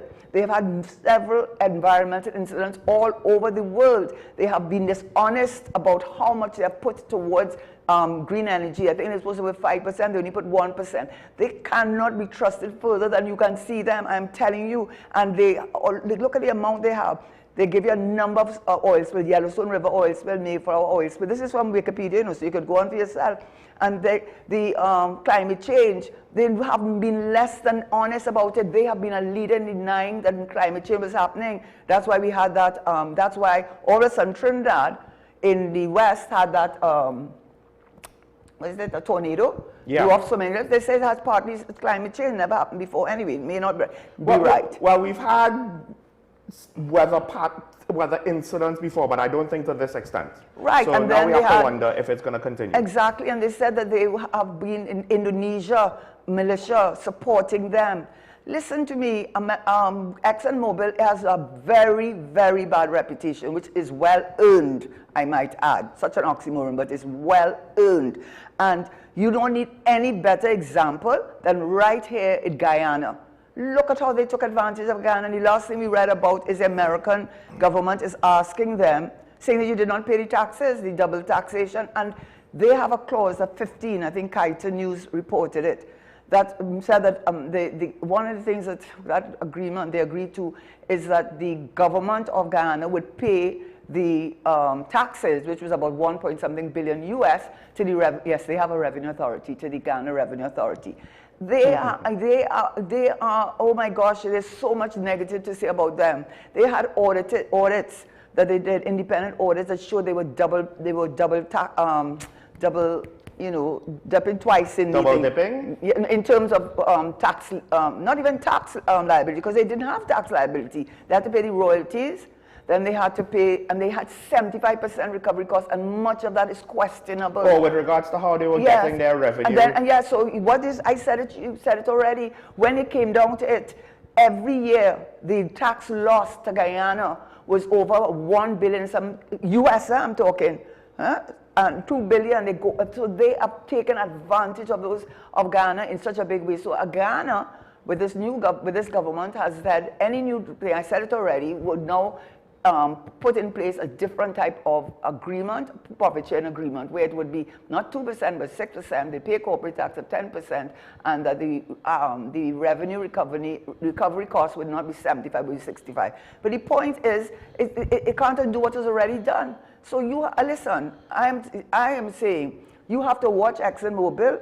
I'm not Karen Tisherin. I always like to say that to you, because you go online and you read about ExxonMobil's reputation. It is bad, bad, bad. The only thing I say with Trinidad and Tobago, one of the things they said with Guyana, they did not have a good negotiating because they're new in the business. They're new, yeah. Yeah, but we have the Gregory Maguires and Tony Paul and a number of people. We have years of experience in this field. So I don't think that this will happen to us.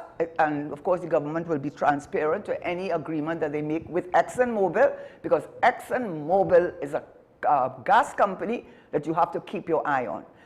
Tiger does not change his stripes. And look, a quick search, basically, you'll get similar commentary, highly controversial because of its long history of environmental and human rights controversies, which I guess the assumption is those things were done, or their profitability and financial stability was done at the expense of environmental and human rights controversies. They said they're profit driven. Yeah. It's just a bad look. It's a bad look. Which is fine if you don't do unethical things to get there, right? That's the key hope. And of course, we have that large super block that was, I believe, to ExxonMobil. It's the size almost of Tobago. So nobody's saying the government, oh gosh, you know, we need the production, right? And ExxonMobil is already in the area, and I guess that would encourage. That's why, yeah. Yeah, you know, other factors would come into place. So nobody's saying they can't do, you shouldn't do it. I'm just saying, let us not blind ourselves. Let us not. I don't think we'll ever be as bad as Guyana, you know, in terms of negotiating nothing, but you can't take your eye off of Guyana, off of ExxonMobil. And which brings me to the last point with oil, is that I was telling the price of natural gas has gone up significantly only this week, you know. Mm-hmm. And the reason they've given is a colder, you said it was a cooler summer, but a colder winter well, yeah. going into so the demand winter, is going up. Oversupply. So that's good for the government. Also, the Russia-Ukraine war seems to be affecting energy prices because they're affecting energy supplies in different ways or multiple ways. Yeah, so that's right. So that's a good thing, because I think the last budget of the former administration put the natural gas at $3.59 or something like that. It went to 377 on Monday, I think, and then it went. Today I checked, it was 386. Right. So they're not sure if it's just. That's why they say energy is so volatile. So we're not going to make. I am not going to make any prediction how far that is going to go. But they're saying if you could break through the $4 ceiling, that will give you an indication that it's going to stay at that level. But it's good for the government. Let's hope that that is so, and it continues in that trajectory. So because you have to understand, most of our tax revenue. That's something I think a lot of us do not appreciate. When they talk about your revenue and expenditure, they are talking about your tax revenue, you know. There's a lot of revenue that does not constitute tax revenue, non-tax revenue, sale of buildings, sale of land by the government, loans and so on, that the government gives to private and private sector. So there are a lot of things that, and financing, all those bonds, since you got the money, it's finance, it's considered revenue, you know. They count it as revenue, although in the end of the day, you really, yes, it's revenue on one end, but it's really expenditure, because you're raising the revenue by borrowing. But when they say what your revenue is, I looked at, I saw it on one of these, I can't remember the name of the document, very good document. What it says is that when you're looking at the revenue, there's tax revenue, there's non-tax revenue, there is financing. So financing is borrowing. But when you borrow, it's revenue for you. Yeah. But it's not revenue without a cost. In terms of the cash flow. Exactly. All right. I want to throw up a comment quick, because this commenter asked define significant, and I do need to ask the commenter to maybe have a follow-up with regards to the context, because I honestly can't remember. I know what she's saying. A definition of significant.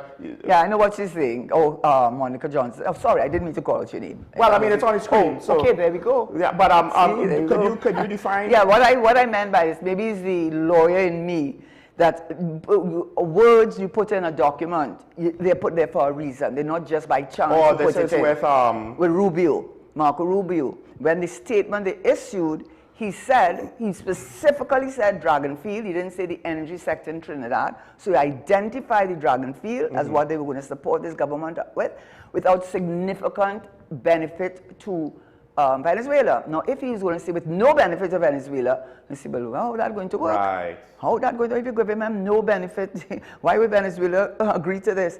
He says significant. What does significant mean? That's what we're going to find out. And what I am suggesting, just on the basis of the arrangement they have allowed Chevron to enter into with Venezuela, and which Venezuela seems to be happy with, is that they will go back to in kind, so that you would not be able to pay them in cash. Because remember, America has used the SWIFT code to essentially block them out of this world in terms of their access to their U.S., which I think is 90 billion in Europe, and whatever billions of dollars that are locked away from them. And that is what they call weaponizing, using sanctions as a weapon. And that is what America has done. And in fact, I wish we had more time, maybe another time after the budget.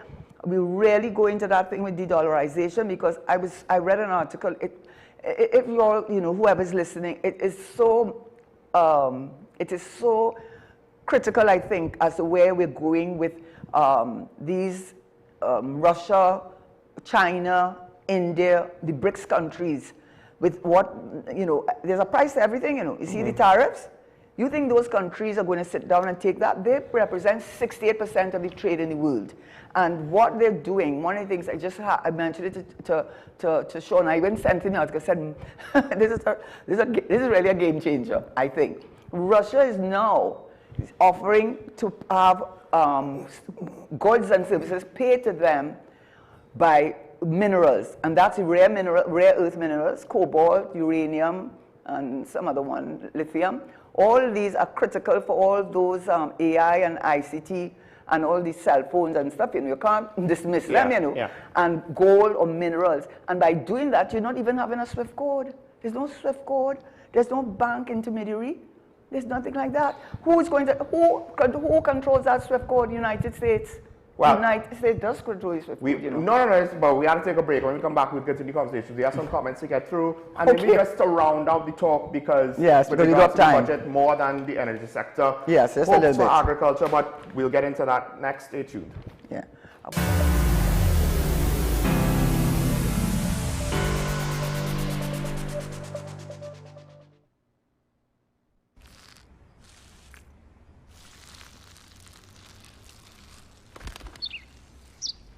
Maybe he landed here totally by coincidence.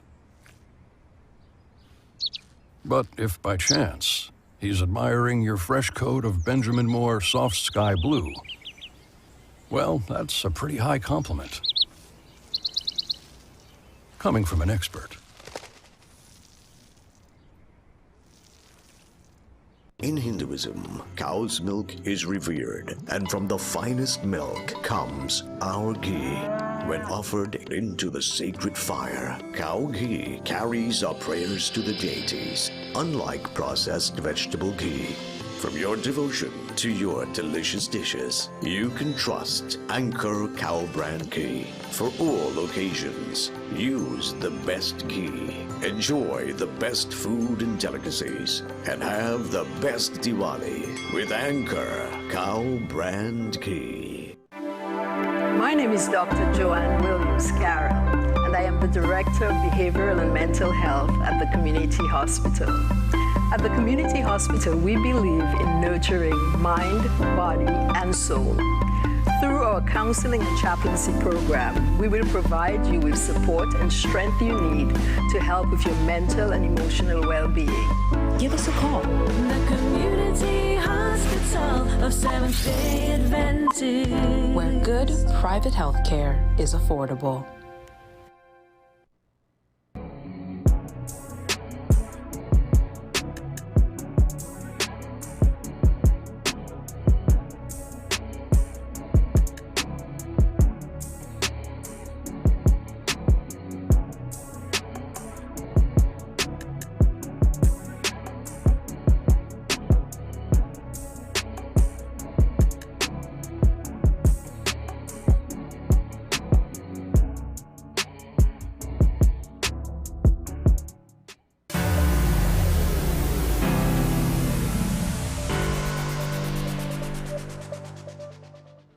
I'm back on talking about on WSND Connect Article. Before we get to the other comments, Karen just wanted to get into 2 more points with regards to demand and supply. Just very quickly, the pension NIS. I think we all read the article, and I have spoken about it on several occasions before. So what they're saying is something, what I found this time with the actual report, they were very clear that in 10 years NIS will run out of money. So they gave an actual date by which if something isn't done. And what are the things that have to be done? I think we know definitely having self-employed on the, as Barbados did. Barbados bit the bullet, you know. They increased the age at which you would qualify for a pension. They also included self-employed on the NIS so that they would have to contribute to the NIS. And we know the reason why old people are living longer, and young people are not having as many children. So the demand and supply is gone out of whack, and it simply is not sustainable. So I think that the government will be doing something on the NIS, and I believe well, no, I think it's with him already, the Minister of Finance. The NIS was with the Ministry of Finance, but there was something the Prime Minister put back in the Ministry of Finance, which was the Exim and Exim Bank, which was in the Ministry of Finance, but had been taken to trade when government came into office, but it's been put back into finance, and that's the way it should be, because that deals a lot with the tax and foreign exchange, one of our big issues. Yeah, so with pension, let me just quickly say that the NIS, I think everybody would have read the recommendations of the 2 actuaries, one of whom is homegrown, Stokely Smart, and the other one, Mr. Osborne, giving advice as to where the government should go. And that's something Barbados has done, and many other countries have also done. And finally, with the pensions, public sector, or public servants, public officers' pension, we must be one of the only countries that I can recall and can think of that does not have a contributory, that the public servants do not contribute to their pension. And that's a fact. All in the Caribbean, nearly every island in the Caribbean, the public servants have to contribute to the pension.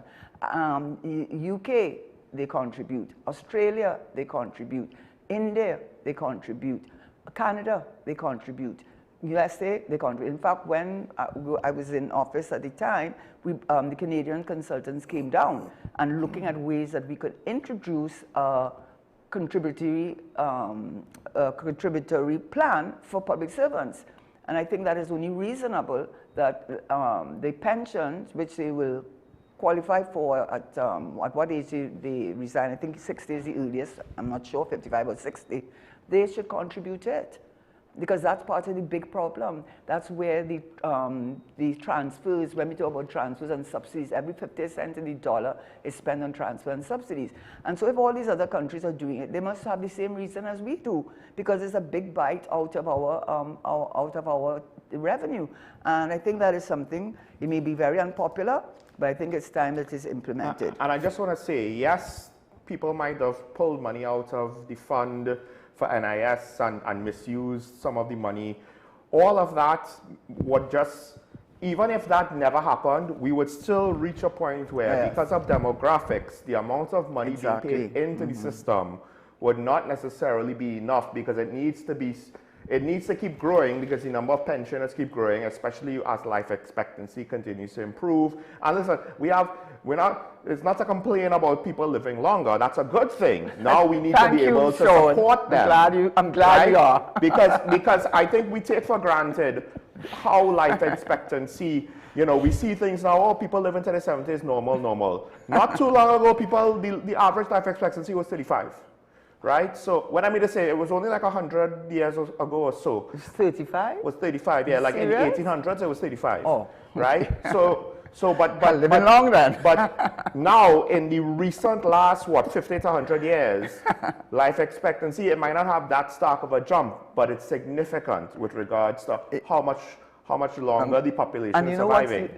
And also, how much less babies we are potentially having. It's not only that, you're living longer, but you have NCDs, and that is all the high blood pressure. And guess what? You live along for 10 years, but it's costing the government to keep you alive, right? And so that's another implication there. And I believe our population hasn't necessarily grown. The system is fine if the population keeps growing and you have a larger number of people going into the workforce every year. It could support the larger number of pensioners.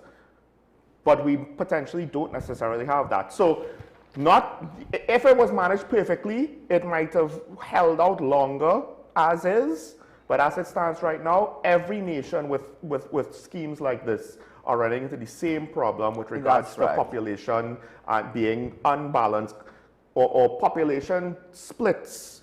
Or governments just can't afford to keep them going. That is why we brought in the consultants to look at it. But just let me just quickly wind up on it, because some of the things I've already spoken to it at length already. We've spoken about diversification, and we know that is on the table, definitely. Reducing the food import bill, import substitution, and going up the value-added chain with certain items like cocoa, chocolates, and the rum and so on, so that we add value added, like what we did with natural gas in the downstream industries, we can do with certain agricultural products that we produce. And that's where the CARICOM region becomes so important, especially Ghana, which is just like a huge food basket, a huge country with less than 1 million people. So a lot of opportunities there. Steel ban, I always push the steel ban because one, it's ours, so no other country can take, even if we haven't got an IP fit, but the whole world is our customer.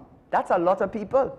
Right? So I think there's a lot of opportunity and creating employment for persons who are on the low income but who are talented, and we can then create a whole new industry that benefits all of us in this country. And finally, I'm not going to go into it, cultural tourism, I've always been a supporter of that. And the final thing, because I'm not, I'm just rehashing, and I'm probably going to be looking at it in more detail when the budget is read, I would say, of course, ICT is very important.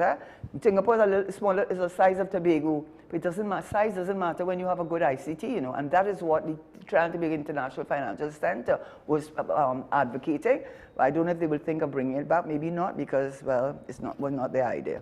And on the demand side for the foreign exchange, because we all know the numbers are really, really, really, really bad. So you want to increase the foreign exchange, which is why the Exim Bank, I think they're going to take hold of who gets allocated foreign exchange from the Exim Bank. It's for persons who are involved in export and earning foreign exchange, but on the demand side, reduce the need for foreign exchange, which is the de-dollarization movement, but also within the CARICOM region, the CARICOM settlement and payment system, which I've spoken about many times, and I'm hoping the government will consider doing that, although I have my reasons to believe they may not. So that's about it.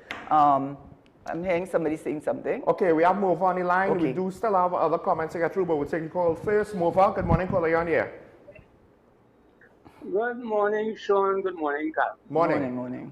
Sean, I just called to clarify something. When I called on Monday, I realized that when I said that when the PNM is in office, crime increases. I realized that it seems to me that you thought I was trying to bulk up the argument that right now crime has been down since this government came into office. That is not my position at all. I just want to make that clear. I am not so easily convinced of anything, and I am not a supporter of this government or the other government. My point is, Sean, I have observed the PNM from inception. The PNM has never made it a priority to enforce laws. So when I talk about when the PNM is in office, crime increases, I'm not talking about murders. I'm talking about lawlessness, period. Because people know and they have accepted that that is the heart of what PNM is about. PNM is about PNM staying in office, and they turn a blind eye to many things. Just that people sometimes keep some people happy and continue to do what they want to do. This is why, Karen, I will always have a problem if and when I hear people talk about the greatness of PNM or the greatness of Eric Williams. That man, who, as brilliant as a scholar that he was a very bad leader. And we are paying for his failures all now. And no one in this country who is among our educated elite, among our professionals, no one would ever say that in public. And that, to me, remains a stain on the conscience of Trinidad and Tobago. We must be honest. I am 72 years old. I have observed the PNM since I was a child. I've never voted for them because I have seen too many things, too many wrongs under the PNM. You said earlier Sean, that when you hit public office, you should be very careful of the things you do and whatnot. Can you say that is what went on during those first 30 years, Sean? No, you can't. No, you can't. And after all that time, with everybody preaching how great Eric Williams was, after 30 years and an oil boom, with millions, billions of dollars coming into the oil coffers, the NAR, Mr. Robinson, had to save us. And you know what? Karen, this is in your court.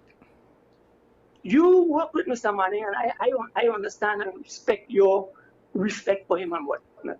But Mr. Manning did some things that disturbed me greatly as a citizen of this country. One is that meeting he had with those criminals and made all of them millionaires. Two, when the coup took place, Mr. Manning's first response when he was asked to respond by the media, this man said, oh, that's between the two of them, meaning the Muslimin and Robinson. And I found that was so unpatriotic, undemocratic. And I can go on and on about the church. You, as the Prime Minister, were making visits, public visits to a building that was supposed to be some church.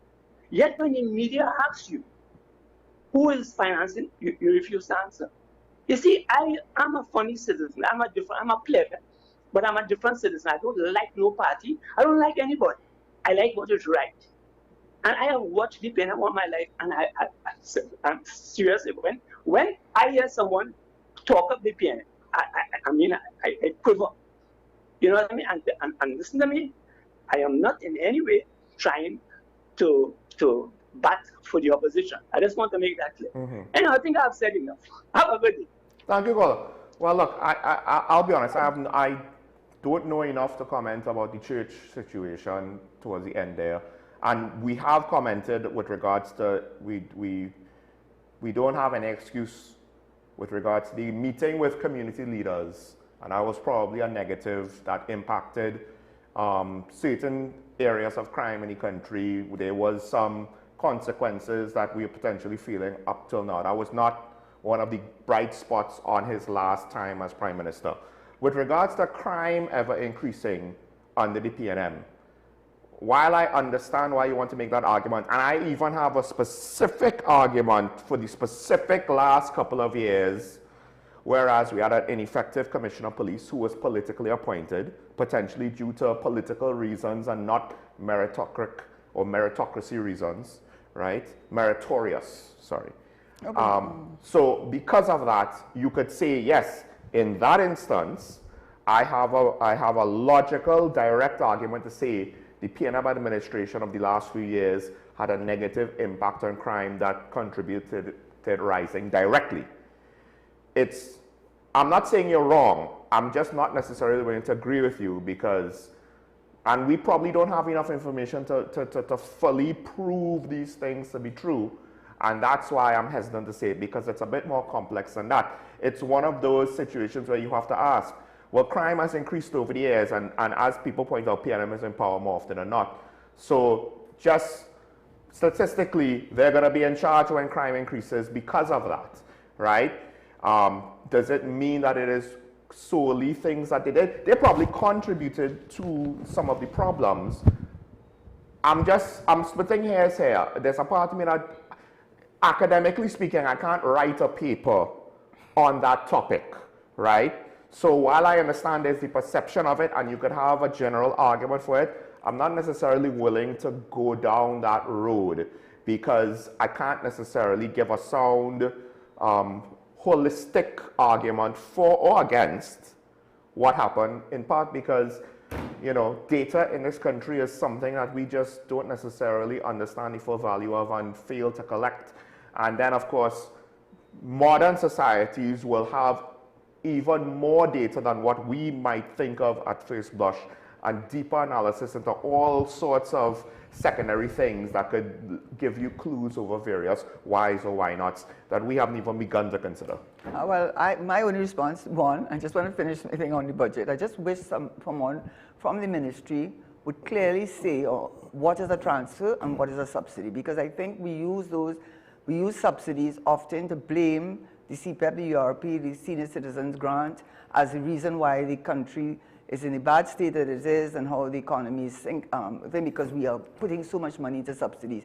Well, just the ones that I know of, electricity, everybody benefiting. Everybody benefiting, right? Not only the low income, the high income too. The water, everybody benefiting.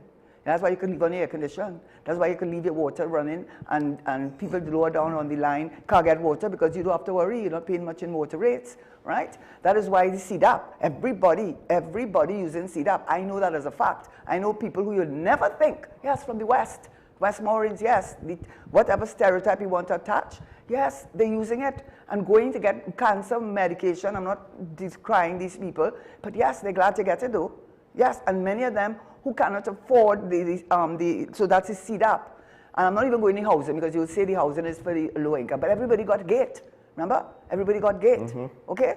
So when you sit down there talking about all this money spent on CPEP, I want somebody, the economists I'm sure they can do it. What percentage of the subsidies is represented in the budget is allocated to those social welfare, social programs. I would like to get that. And then when you do that, I want you to identify all the subsidies that everybody in this country benefits, including the commercial, including the businesses. That's why our products, not only because of the value, because of our value of our currency, but because those factories, the electric bill is not that high, their water rates are not that, even it's at the commercial level, but they still, the regulatory industry has not been able to raise it. Why we don't talk about that? I want some more responsibility in when you're making these statements and putting all the blame on the persons who are the beneficiaries of grants. I would like you to say that and then tell me who gets the transfers, because you know what a transfer is? The Infrastructure Development Fund.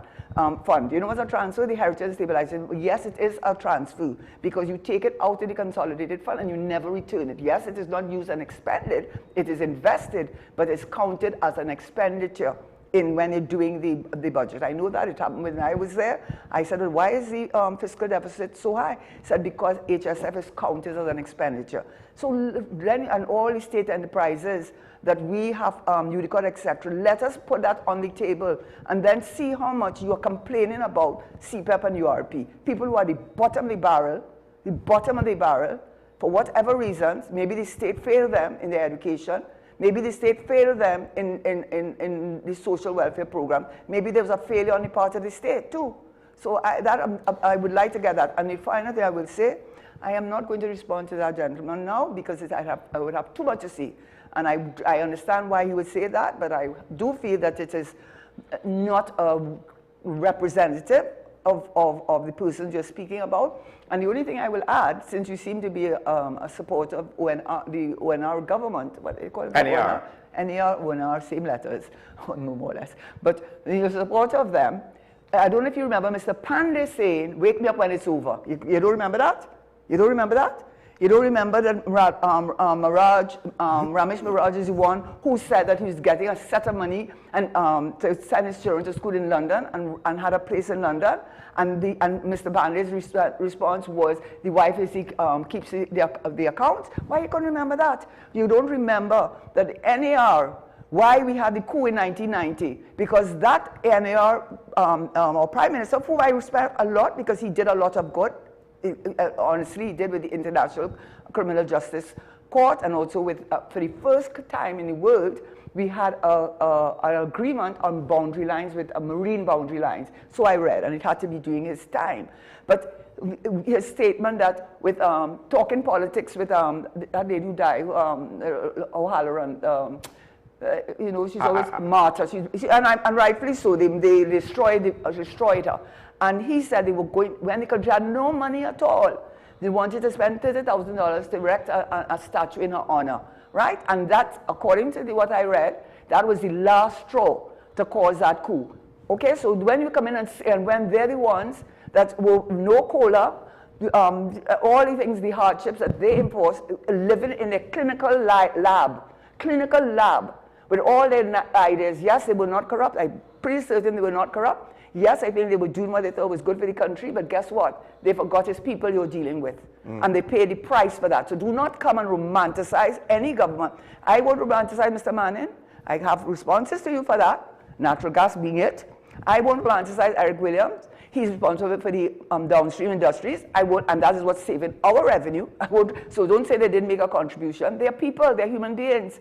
And they were out there in the wilderness or in the working for us for years. So the context will change, things change. But in any event, when you want to criticize, don't forget to put in the others who also, all of them, put them all. Don't go and say the PNM and the UNC or a thing. Put them all in the bar, put them all. Now, oh gosh, there was something I want to say there. With regards to transfer subsidies, going back to that, I'll just say this. One of the interesting things, theoretically speaking, our economy is based on various factors that are unnaturally influencing the balance point. So one of the things is the cheap electricity.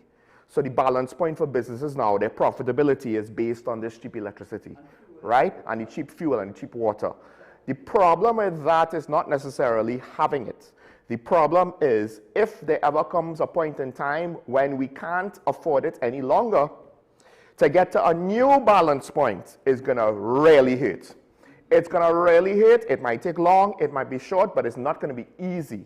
So these are some of the things where in the long run, I'm not saying get rid of these things, but perhaps looking into them. How necessary is them? Could we start to wean off a little bit? Not necessarily all of it. We might try to keep some of it in perpetuity. But how much worth is it to always have it? Because speaking to some other people who lived in other islands last week, I do think we Trinbagonians take it a little bit for granted when we consider other islands. They don't have the cheap gas and the cheap electricity and the cheap water and everything that we do. And the price of food also might be higher as well, right? And somehow they figure out how to live because their economy is balanced differently. So they don't have to worry about a what if in the future something goes wrong on that front and we can't afford these subsidies anymore. That's just my concern. How we treat with it depends on the leaders of the day, and hopefully, I'm not saying what the solution should be if anything is to be done, but hopefully if we ever get into a crunch time, we will have good leadership to get us out of that situation. We do have Mover back on the line. We'll take the call. Caller? Yes, Sean. Yes. And Karen. I need to respond to Karen. Karen, I have never forgiven Mr. Pandey for those statements. You see, I wasn't talking about Pandey, I was talking about Manning, and I was talking about the piano. But let me remind you, as I said, I am a citizen of this country. I have never got tied up with party. Yes, I have the greatest amount of respect for Mr. Robinson. And because of something you just said, there was no corruption. Because that man was a man of integrity. He was the first person to talk about integrity in public office. First person, right? As a leader in Trinidad and Tobago. Plus, I hear you, your hardships, cola and all these things. But you know, Karen, when the PNM was in power and the price of oil dropped, the PNM realized that we were heading for trouble. The PNM called professionals together to plug the way forward because we know that hard times were upon us. Mm-hmm. There was a document called the Imperatives of Adjustment that occurred under the PNM. The PNM got that document and they rested on. When Mr. Robertson came into office, that is the same document that he used to do those harsh things that saved the economy. Yes, maybe they may have been a bit not too in tune with some of the suffering and whatnot. But you see, we have been weaned on gimme and nonsense, and we don't understand what politics and what running a country is. Some of us don't understand what it is to run a household. And that is one of the reasons we are in the mess we are. And I'm not here to defend Mr. Roberts, right? But don't feel that I was okay with that statement by Bastio Pandey. It irks me every time I hear people like you, Sean, and others who repeat the statement by Bastio Pandey that politics has a morality of its own. Because I listen to you all saying that, and it comes across as if he's being patted on his back for saying something that was so enlightening.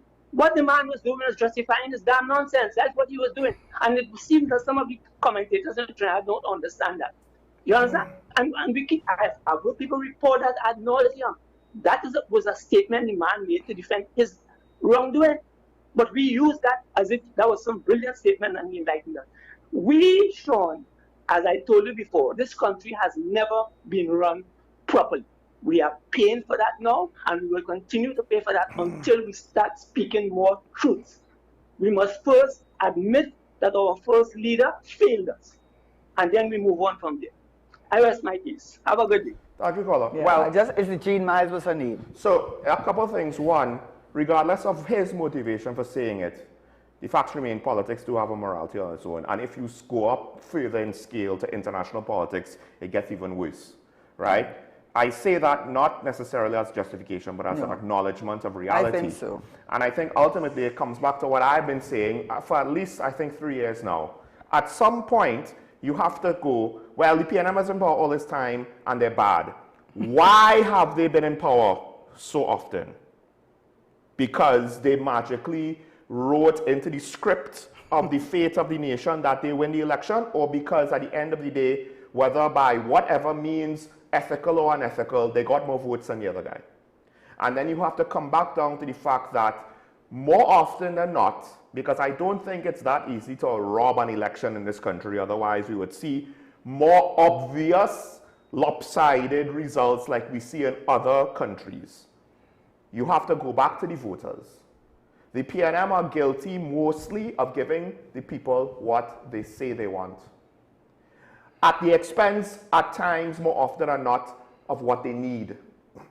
And is that necessarily their fault? Because I would argue that is basically what a lot of politicians on whatever party do. First of all, around the world, but specifically in our very short time of existence, politicians of this country. They are more concerned, and that's why I said the last PNM administration, I suspect they looked at the NAR and they said, we're not going to do that. No matter how bad it gets, we're not going to do that because we know, based off of history, we will probably get voted out of office. Don't mind that at the end of the day, their alternative, if I am correct, got them voted out of office anyway. But they just did not want to repeat what they probably viewed as a mistake. They wanted to continue giving to the people what they think the people wanted. In fact, in many ways, what the people themselves probably were saying that they wanted up until the end. Right? So now the question is, will this government have any willingness, political will, societal will even, to not necessarily fall into that trap? Because back when Ms. Bissau won her first term in office as Prime Minister, our budget situation, our revenue situation was a lot different than now. Back when Mr. Manning had his last term in office, our revenue situation is different to what it is now. Now the PNM has basically shown, well, if you don't go the route of the NAR, you might still lose. So it's going to be interesting to see what the current UNC administration does moving forward. But I think at the end of the day, at some point, 63 years, 62 years, however many prime ministers, however many governments, however many budgets, right? To say that it is all at the fault of the politicians alone, they are products of our society, they are reflections of our base desires, they are a reflection of our failure to generate an informed consensus, right? Some of it, not necessarily all, but some of it has to be put at the feet of the society itself. For essentially, at times, condoning, approving, or wanting whatever it is that the politicians wanted to do. So, and I've already seen small examples of the current administration doing thus with regards to campaign promises for the last election. And that's why politics has a morality of its own. For the sake of winning the election, Kamala Bissau, whether she was negotiated into it or outright just went along with it, she promised certain things to the PSA. She promised certain things to the WASA workers. Was it necessarily for the benefit of the country or for them? Right? And that could be a debatable issue. I'm not necessarily saying that it was outright bad for the country what she did. But given how she moved in other areas, There was consideration and time given to consider what was the right moves, but those were predetermined outcomes. I have a hard time believing that it was solely for the better of the country. But there were campaign promises that she made, that she was voted on while making those promises. So I wouldn't even necessarily say they were unethical things for her to do. It was, to some extent, the right thing for her to do, and that is why politics has a morality of its own. Because when people sanction you to do something, even if it's the wrong thing, to some extent, do you have the right to not give it to them?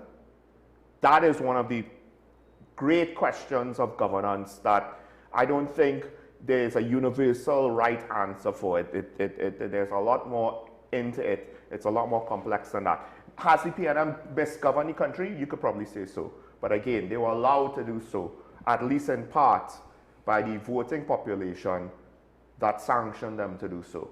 So that's why, talking point, the goal is to improve the discussion, to go beyond the norm, so that the viewers hopefully will not only be more informed, but potentially see the importance of being willing to have frank discussions on the merits of the issue and not on red and yellow campaign slogan, what emotionally feels right or not. Hopefully, more people will speak in terms of what are the facts, what is the logic, what is the reasoning, what is the analysis, so that our election and democratic process becomes better informed and we will pick better leaders, not just more charismatic leaders, or not just the other guy because we're voting somebody out of office, which generally tends to be the pattern of our elections. We just vote the other person out of office and then we get what we get. The Keith Rowley administration is an interesting case study. I don't think you could compare it to other PNM administrations because that whole COVID situation really messed up a lot of things, including how the election for 2020 was approached. Who campaigned, who didn't campaign, right? And how the voters viewed who to select. So that's a whole other kettle of fish. But we do have a couple of comments that we do need to get to. So if we could put up, I think the first one was to deal with the budget, or the second one. Okay, well, we'll go with the first one. The budget of the 2002 approved during the 1818 Thai Parliament. I think the issue with that is, so I looked it up, Minister Yet Ming basically presented a budget in 2001. Oh wait, I'm not too sure if I can't remember. I don't really have a, but it was, I think, December 2002 that we had the 1818 Thai situation, or was it 2001? Right. So Minister Yet Ming presented the budget, which would have been September, October 2001, and then the Thai happened in December. So it would have been, I assume it would have been the UNC budget that the then incoming PNM administration would have had to see about. Yeah, just to answer the second part, I wasn't able to answer that off just the top of my head because I don't see the comments. But Mr. Manning ran the country for a year because remember that was a special situation where you saw that the President of the Republic did have power, and that was where you have no clear, I think it's Section 87 or thereabouts, where you don't have any clear leader, party which has a majority in the House of Representatives. That is when the President has to determine who, in his own judgment, should be given the Prime Minister. Essentially that. If it's a clear leader, the President just does what she's supposed to do and appoint the that leader in the person who has the majority in the House of Representatives as the new Prime Minister. When there's no clear leader, which has happened with 1818, it's left up to the President. So we saw A.N.R. Robinson exercising that power and saying when rivers run into streams, and he made certain comments that implied that he believed that there was certain, he was not happy with the incumbent government. So they were arguing incumbency, so the government should be given to them. And that's the fateful day in December that his Christmas gift to us, that he gave the government to Mr. Manning. Mr. Manning knew that being brought into government under that circumstances of 1818 was no way to run a country. So he stayed in there for the year, and at the end of the year, he called an election and won that election and continued to win it for a number of other periods. And by the way, I just want to make one thing. I don't necessarily agree with all of what Sean has said, but this is not a forum for that discussion today anyhow. But I will make a distinction in my mind in my mind and by experience, between a PNM government led by Patrick Manning, especially in the last period, and not just when I was before that, and a PNM government led by Dr. Rowley. There are two different PNMs, and that's all I would say on that matter. Well, I don't necessarily disagree with that. And to some extent, that's what I was trying to say. Like, or the circumstances of his time in office was very different, and then you could also say how he managed things was very different. I will say this: if you want to compare that to the current situation where the UNC is operating under a budget, at least up until they present their next one under the Keith Rowley budget, I think our economic factors, our situation is quite different from then till now. I could be wrong, but I'm fairly certain economically we are a lot worse off. So when you're operating under someone else's plans with less resources and you're more limited in what you could spend. But they said the same thing when, in all fairness, when the People's Partnership government came in to office, they also made the same complaints. And when the PNM came in, they said, could you imagine? I saw it, the first budget they delivered this under Dr. Rowley, and they said the current account with the central bank, which is the bank of the government, had reached an overdraft position. He said that when they were in office, and he gave the date, I think up to, what date would have been then? He said that there was about 6 or 7 billion positive cash flow in the current account. When the UNC or the People's Partnership came into office, it went into a negative position of negative 8 billion. So he said, in effect, they had spent the equivalent of negative $15 billion they had drawn down from the overdraft facility at the central bank. And because of that, they were unable, that is the Rowley government, when they came in, they were unable to use the overdraft facility of the central bank because it had been maxed out by the partnership of things. So, you know, everybody has their side to the story. And I have to say that I read that as if anybody can go back and read the first budget that Colin Imbert, as Minister of Finance, delivered when they formed the government, and he talked about the state of the current account and the inability to be able to draw down on it because of the level of expenditure that had been, and that is a fact. You can't argue with a fact, okay? So anyway, let's go to the last comment before we close the show. The employer has to meet the basic cost of living expenses too. This is where most, if not all, problems start. There are many new ways to address these issues.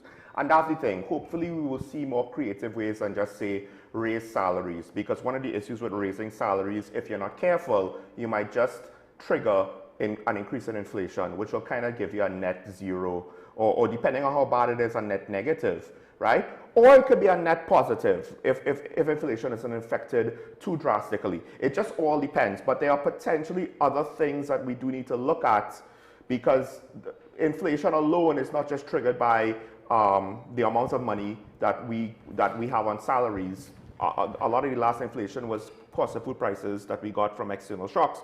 So being able to guard ourselves from things like that should always be something factored into a budget, right, moving forward. And then there are a whole host of other things that we can look at. With regards to supply side, especially, why do we have inflation? Well, one of the things is if you have more money than you have goods to buy and services to buy, well, sometimes you just increase the amount of goods and services. That might be one way to do it. You know, it all depends. That is more the central bank's responsibility with what you call open market operations. So they really focus on controlling inflation, because inflation erodes your purchasing power and effectively reduces your salary or whatever your thing. So that what they look at is reserve requirements. If they increase the reserve requirements of banks, it means there's less money floating around in the system. If they expand it as they have done and release more money into the system, means banks can lend more because they don't have to keep a reserve of cash of a certain percentage in the central bank, which is what that is intended to do, to manage the liquidity in the system. Also, treasuries and bonds and so on, and people take up those treasuries and bonds and buy it, that means the government gets a significant amount of financing. And if you want to control the inflation, instead of letting that money enter back in the system and fuel inflationary pressures, you sterilize it and put it in accounts which are not available. I know that because when I was there, that is what we did, because the inflation was getting out of hand. So we took the money raised from treasuries and so on, and they sterilized it, meaning they don't let it enter back in the system. Now, So it's not that I would have to say. It's not that I think that there are other things we could do and not increase wages. I do think a little bit, you know, wages probably do need to increase a little bit because there's no perfect solution on the other side of the equation. But create more job opportunities right. with the labor force. It's one of those things where, you know, you have to deal with the other factors. You can't just deal with wages alone. Otherwise, it's not really going to solve the issue because a lot of it is not enough jobs, not enough labor force participation. Exactly. These kind of things, it causes the economy to be in a very weird, unhealthy spot. And then it's going to be reflected on things like prices and supply and availability and so forth. Because if the labor force is not participating, that means that no jobs. The manufacturing sector is not big enough potentially to meet the needs locally, and we're going to be importing more and all of that jazz. All right, we're getting the message. Time to go. So thanks to the caller, thanks to the commenters for the various comments. Thanks to Canada Sheriff for joining us once again. Hopefully we'll see some things in the budget that will show us a new direction, I guess you could say. Yeah, I missed Mr. San Fernando. Where was he today? He's always every day. Oh, but on Wednesdays, Mr. Claxonbait and Mr. San Fernando. But I say thank you to all your listeners. I got a call, I was very touched, but I won't go into it because time is against us. But thank you very much for having me as usual. I think so many callers are like the rest of the country. They're waiting for the actual budget before they comment. So with that said, folks, have a good day. We'll see you tomorrow. Remember your allegiance to the Republic. Bye-bye.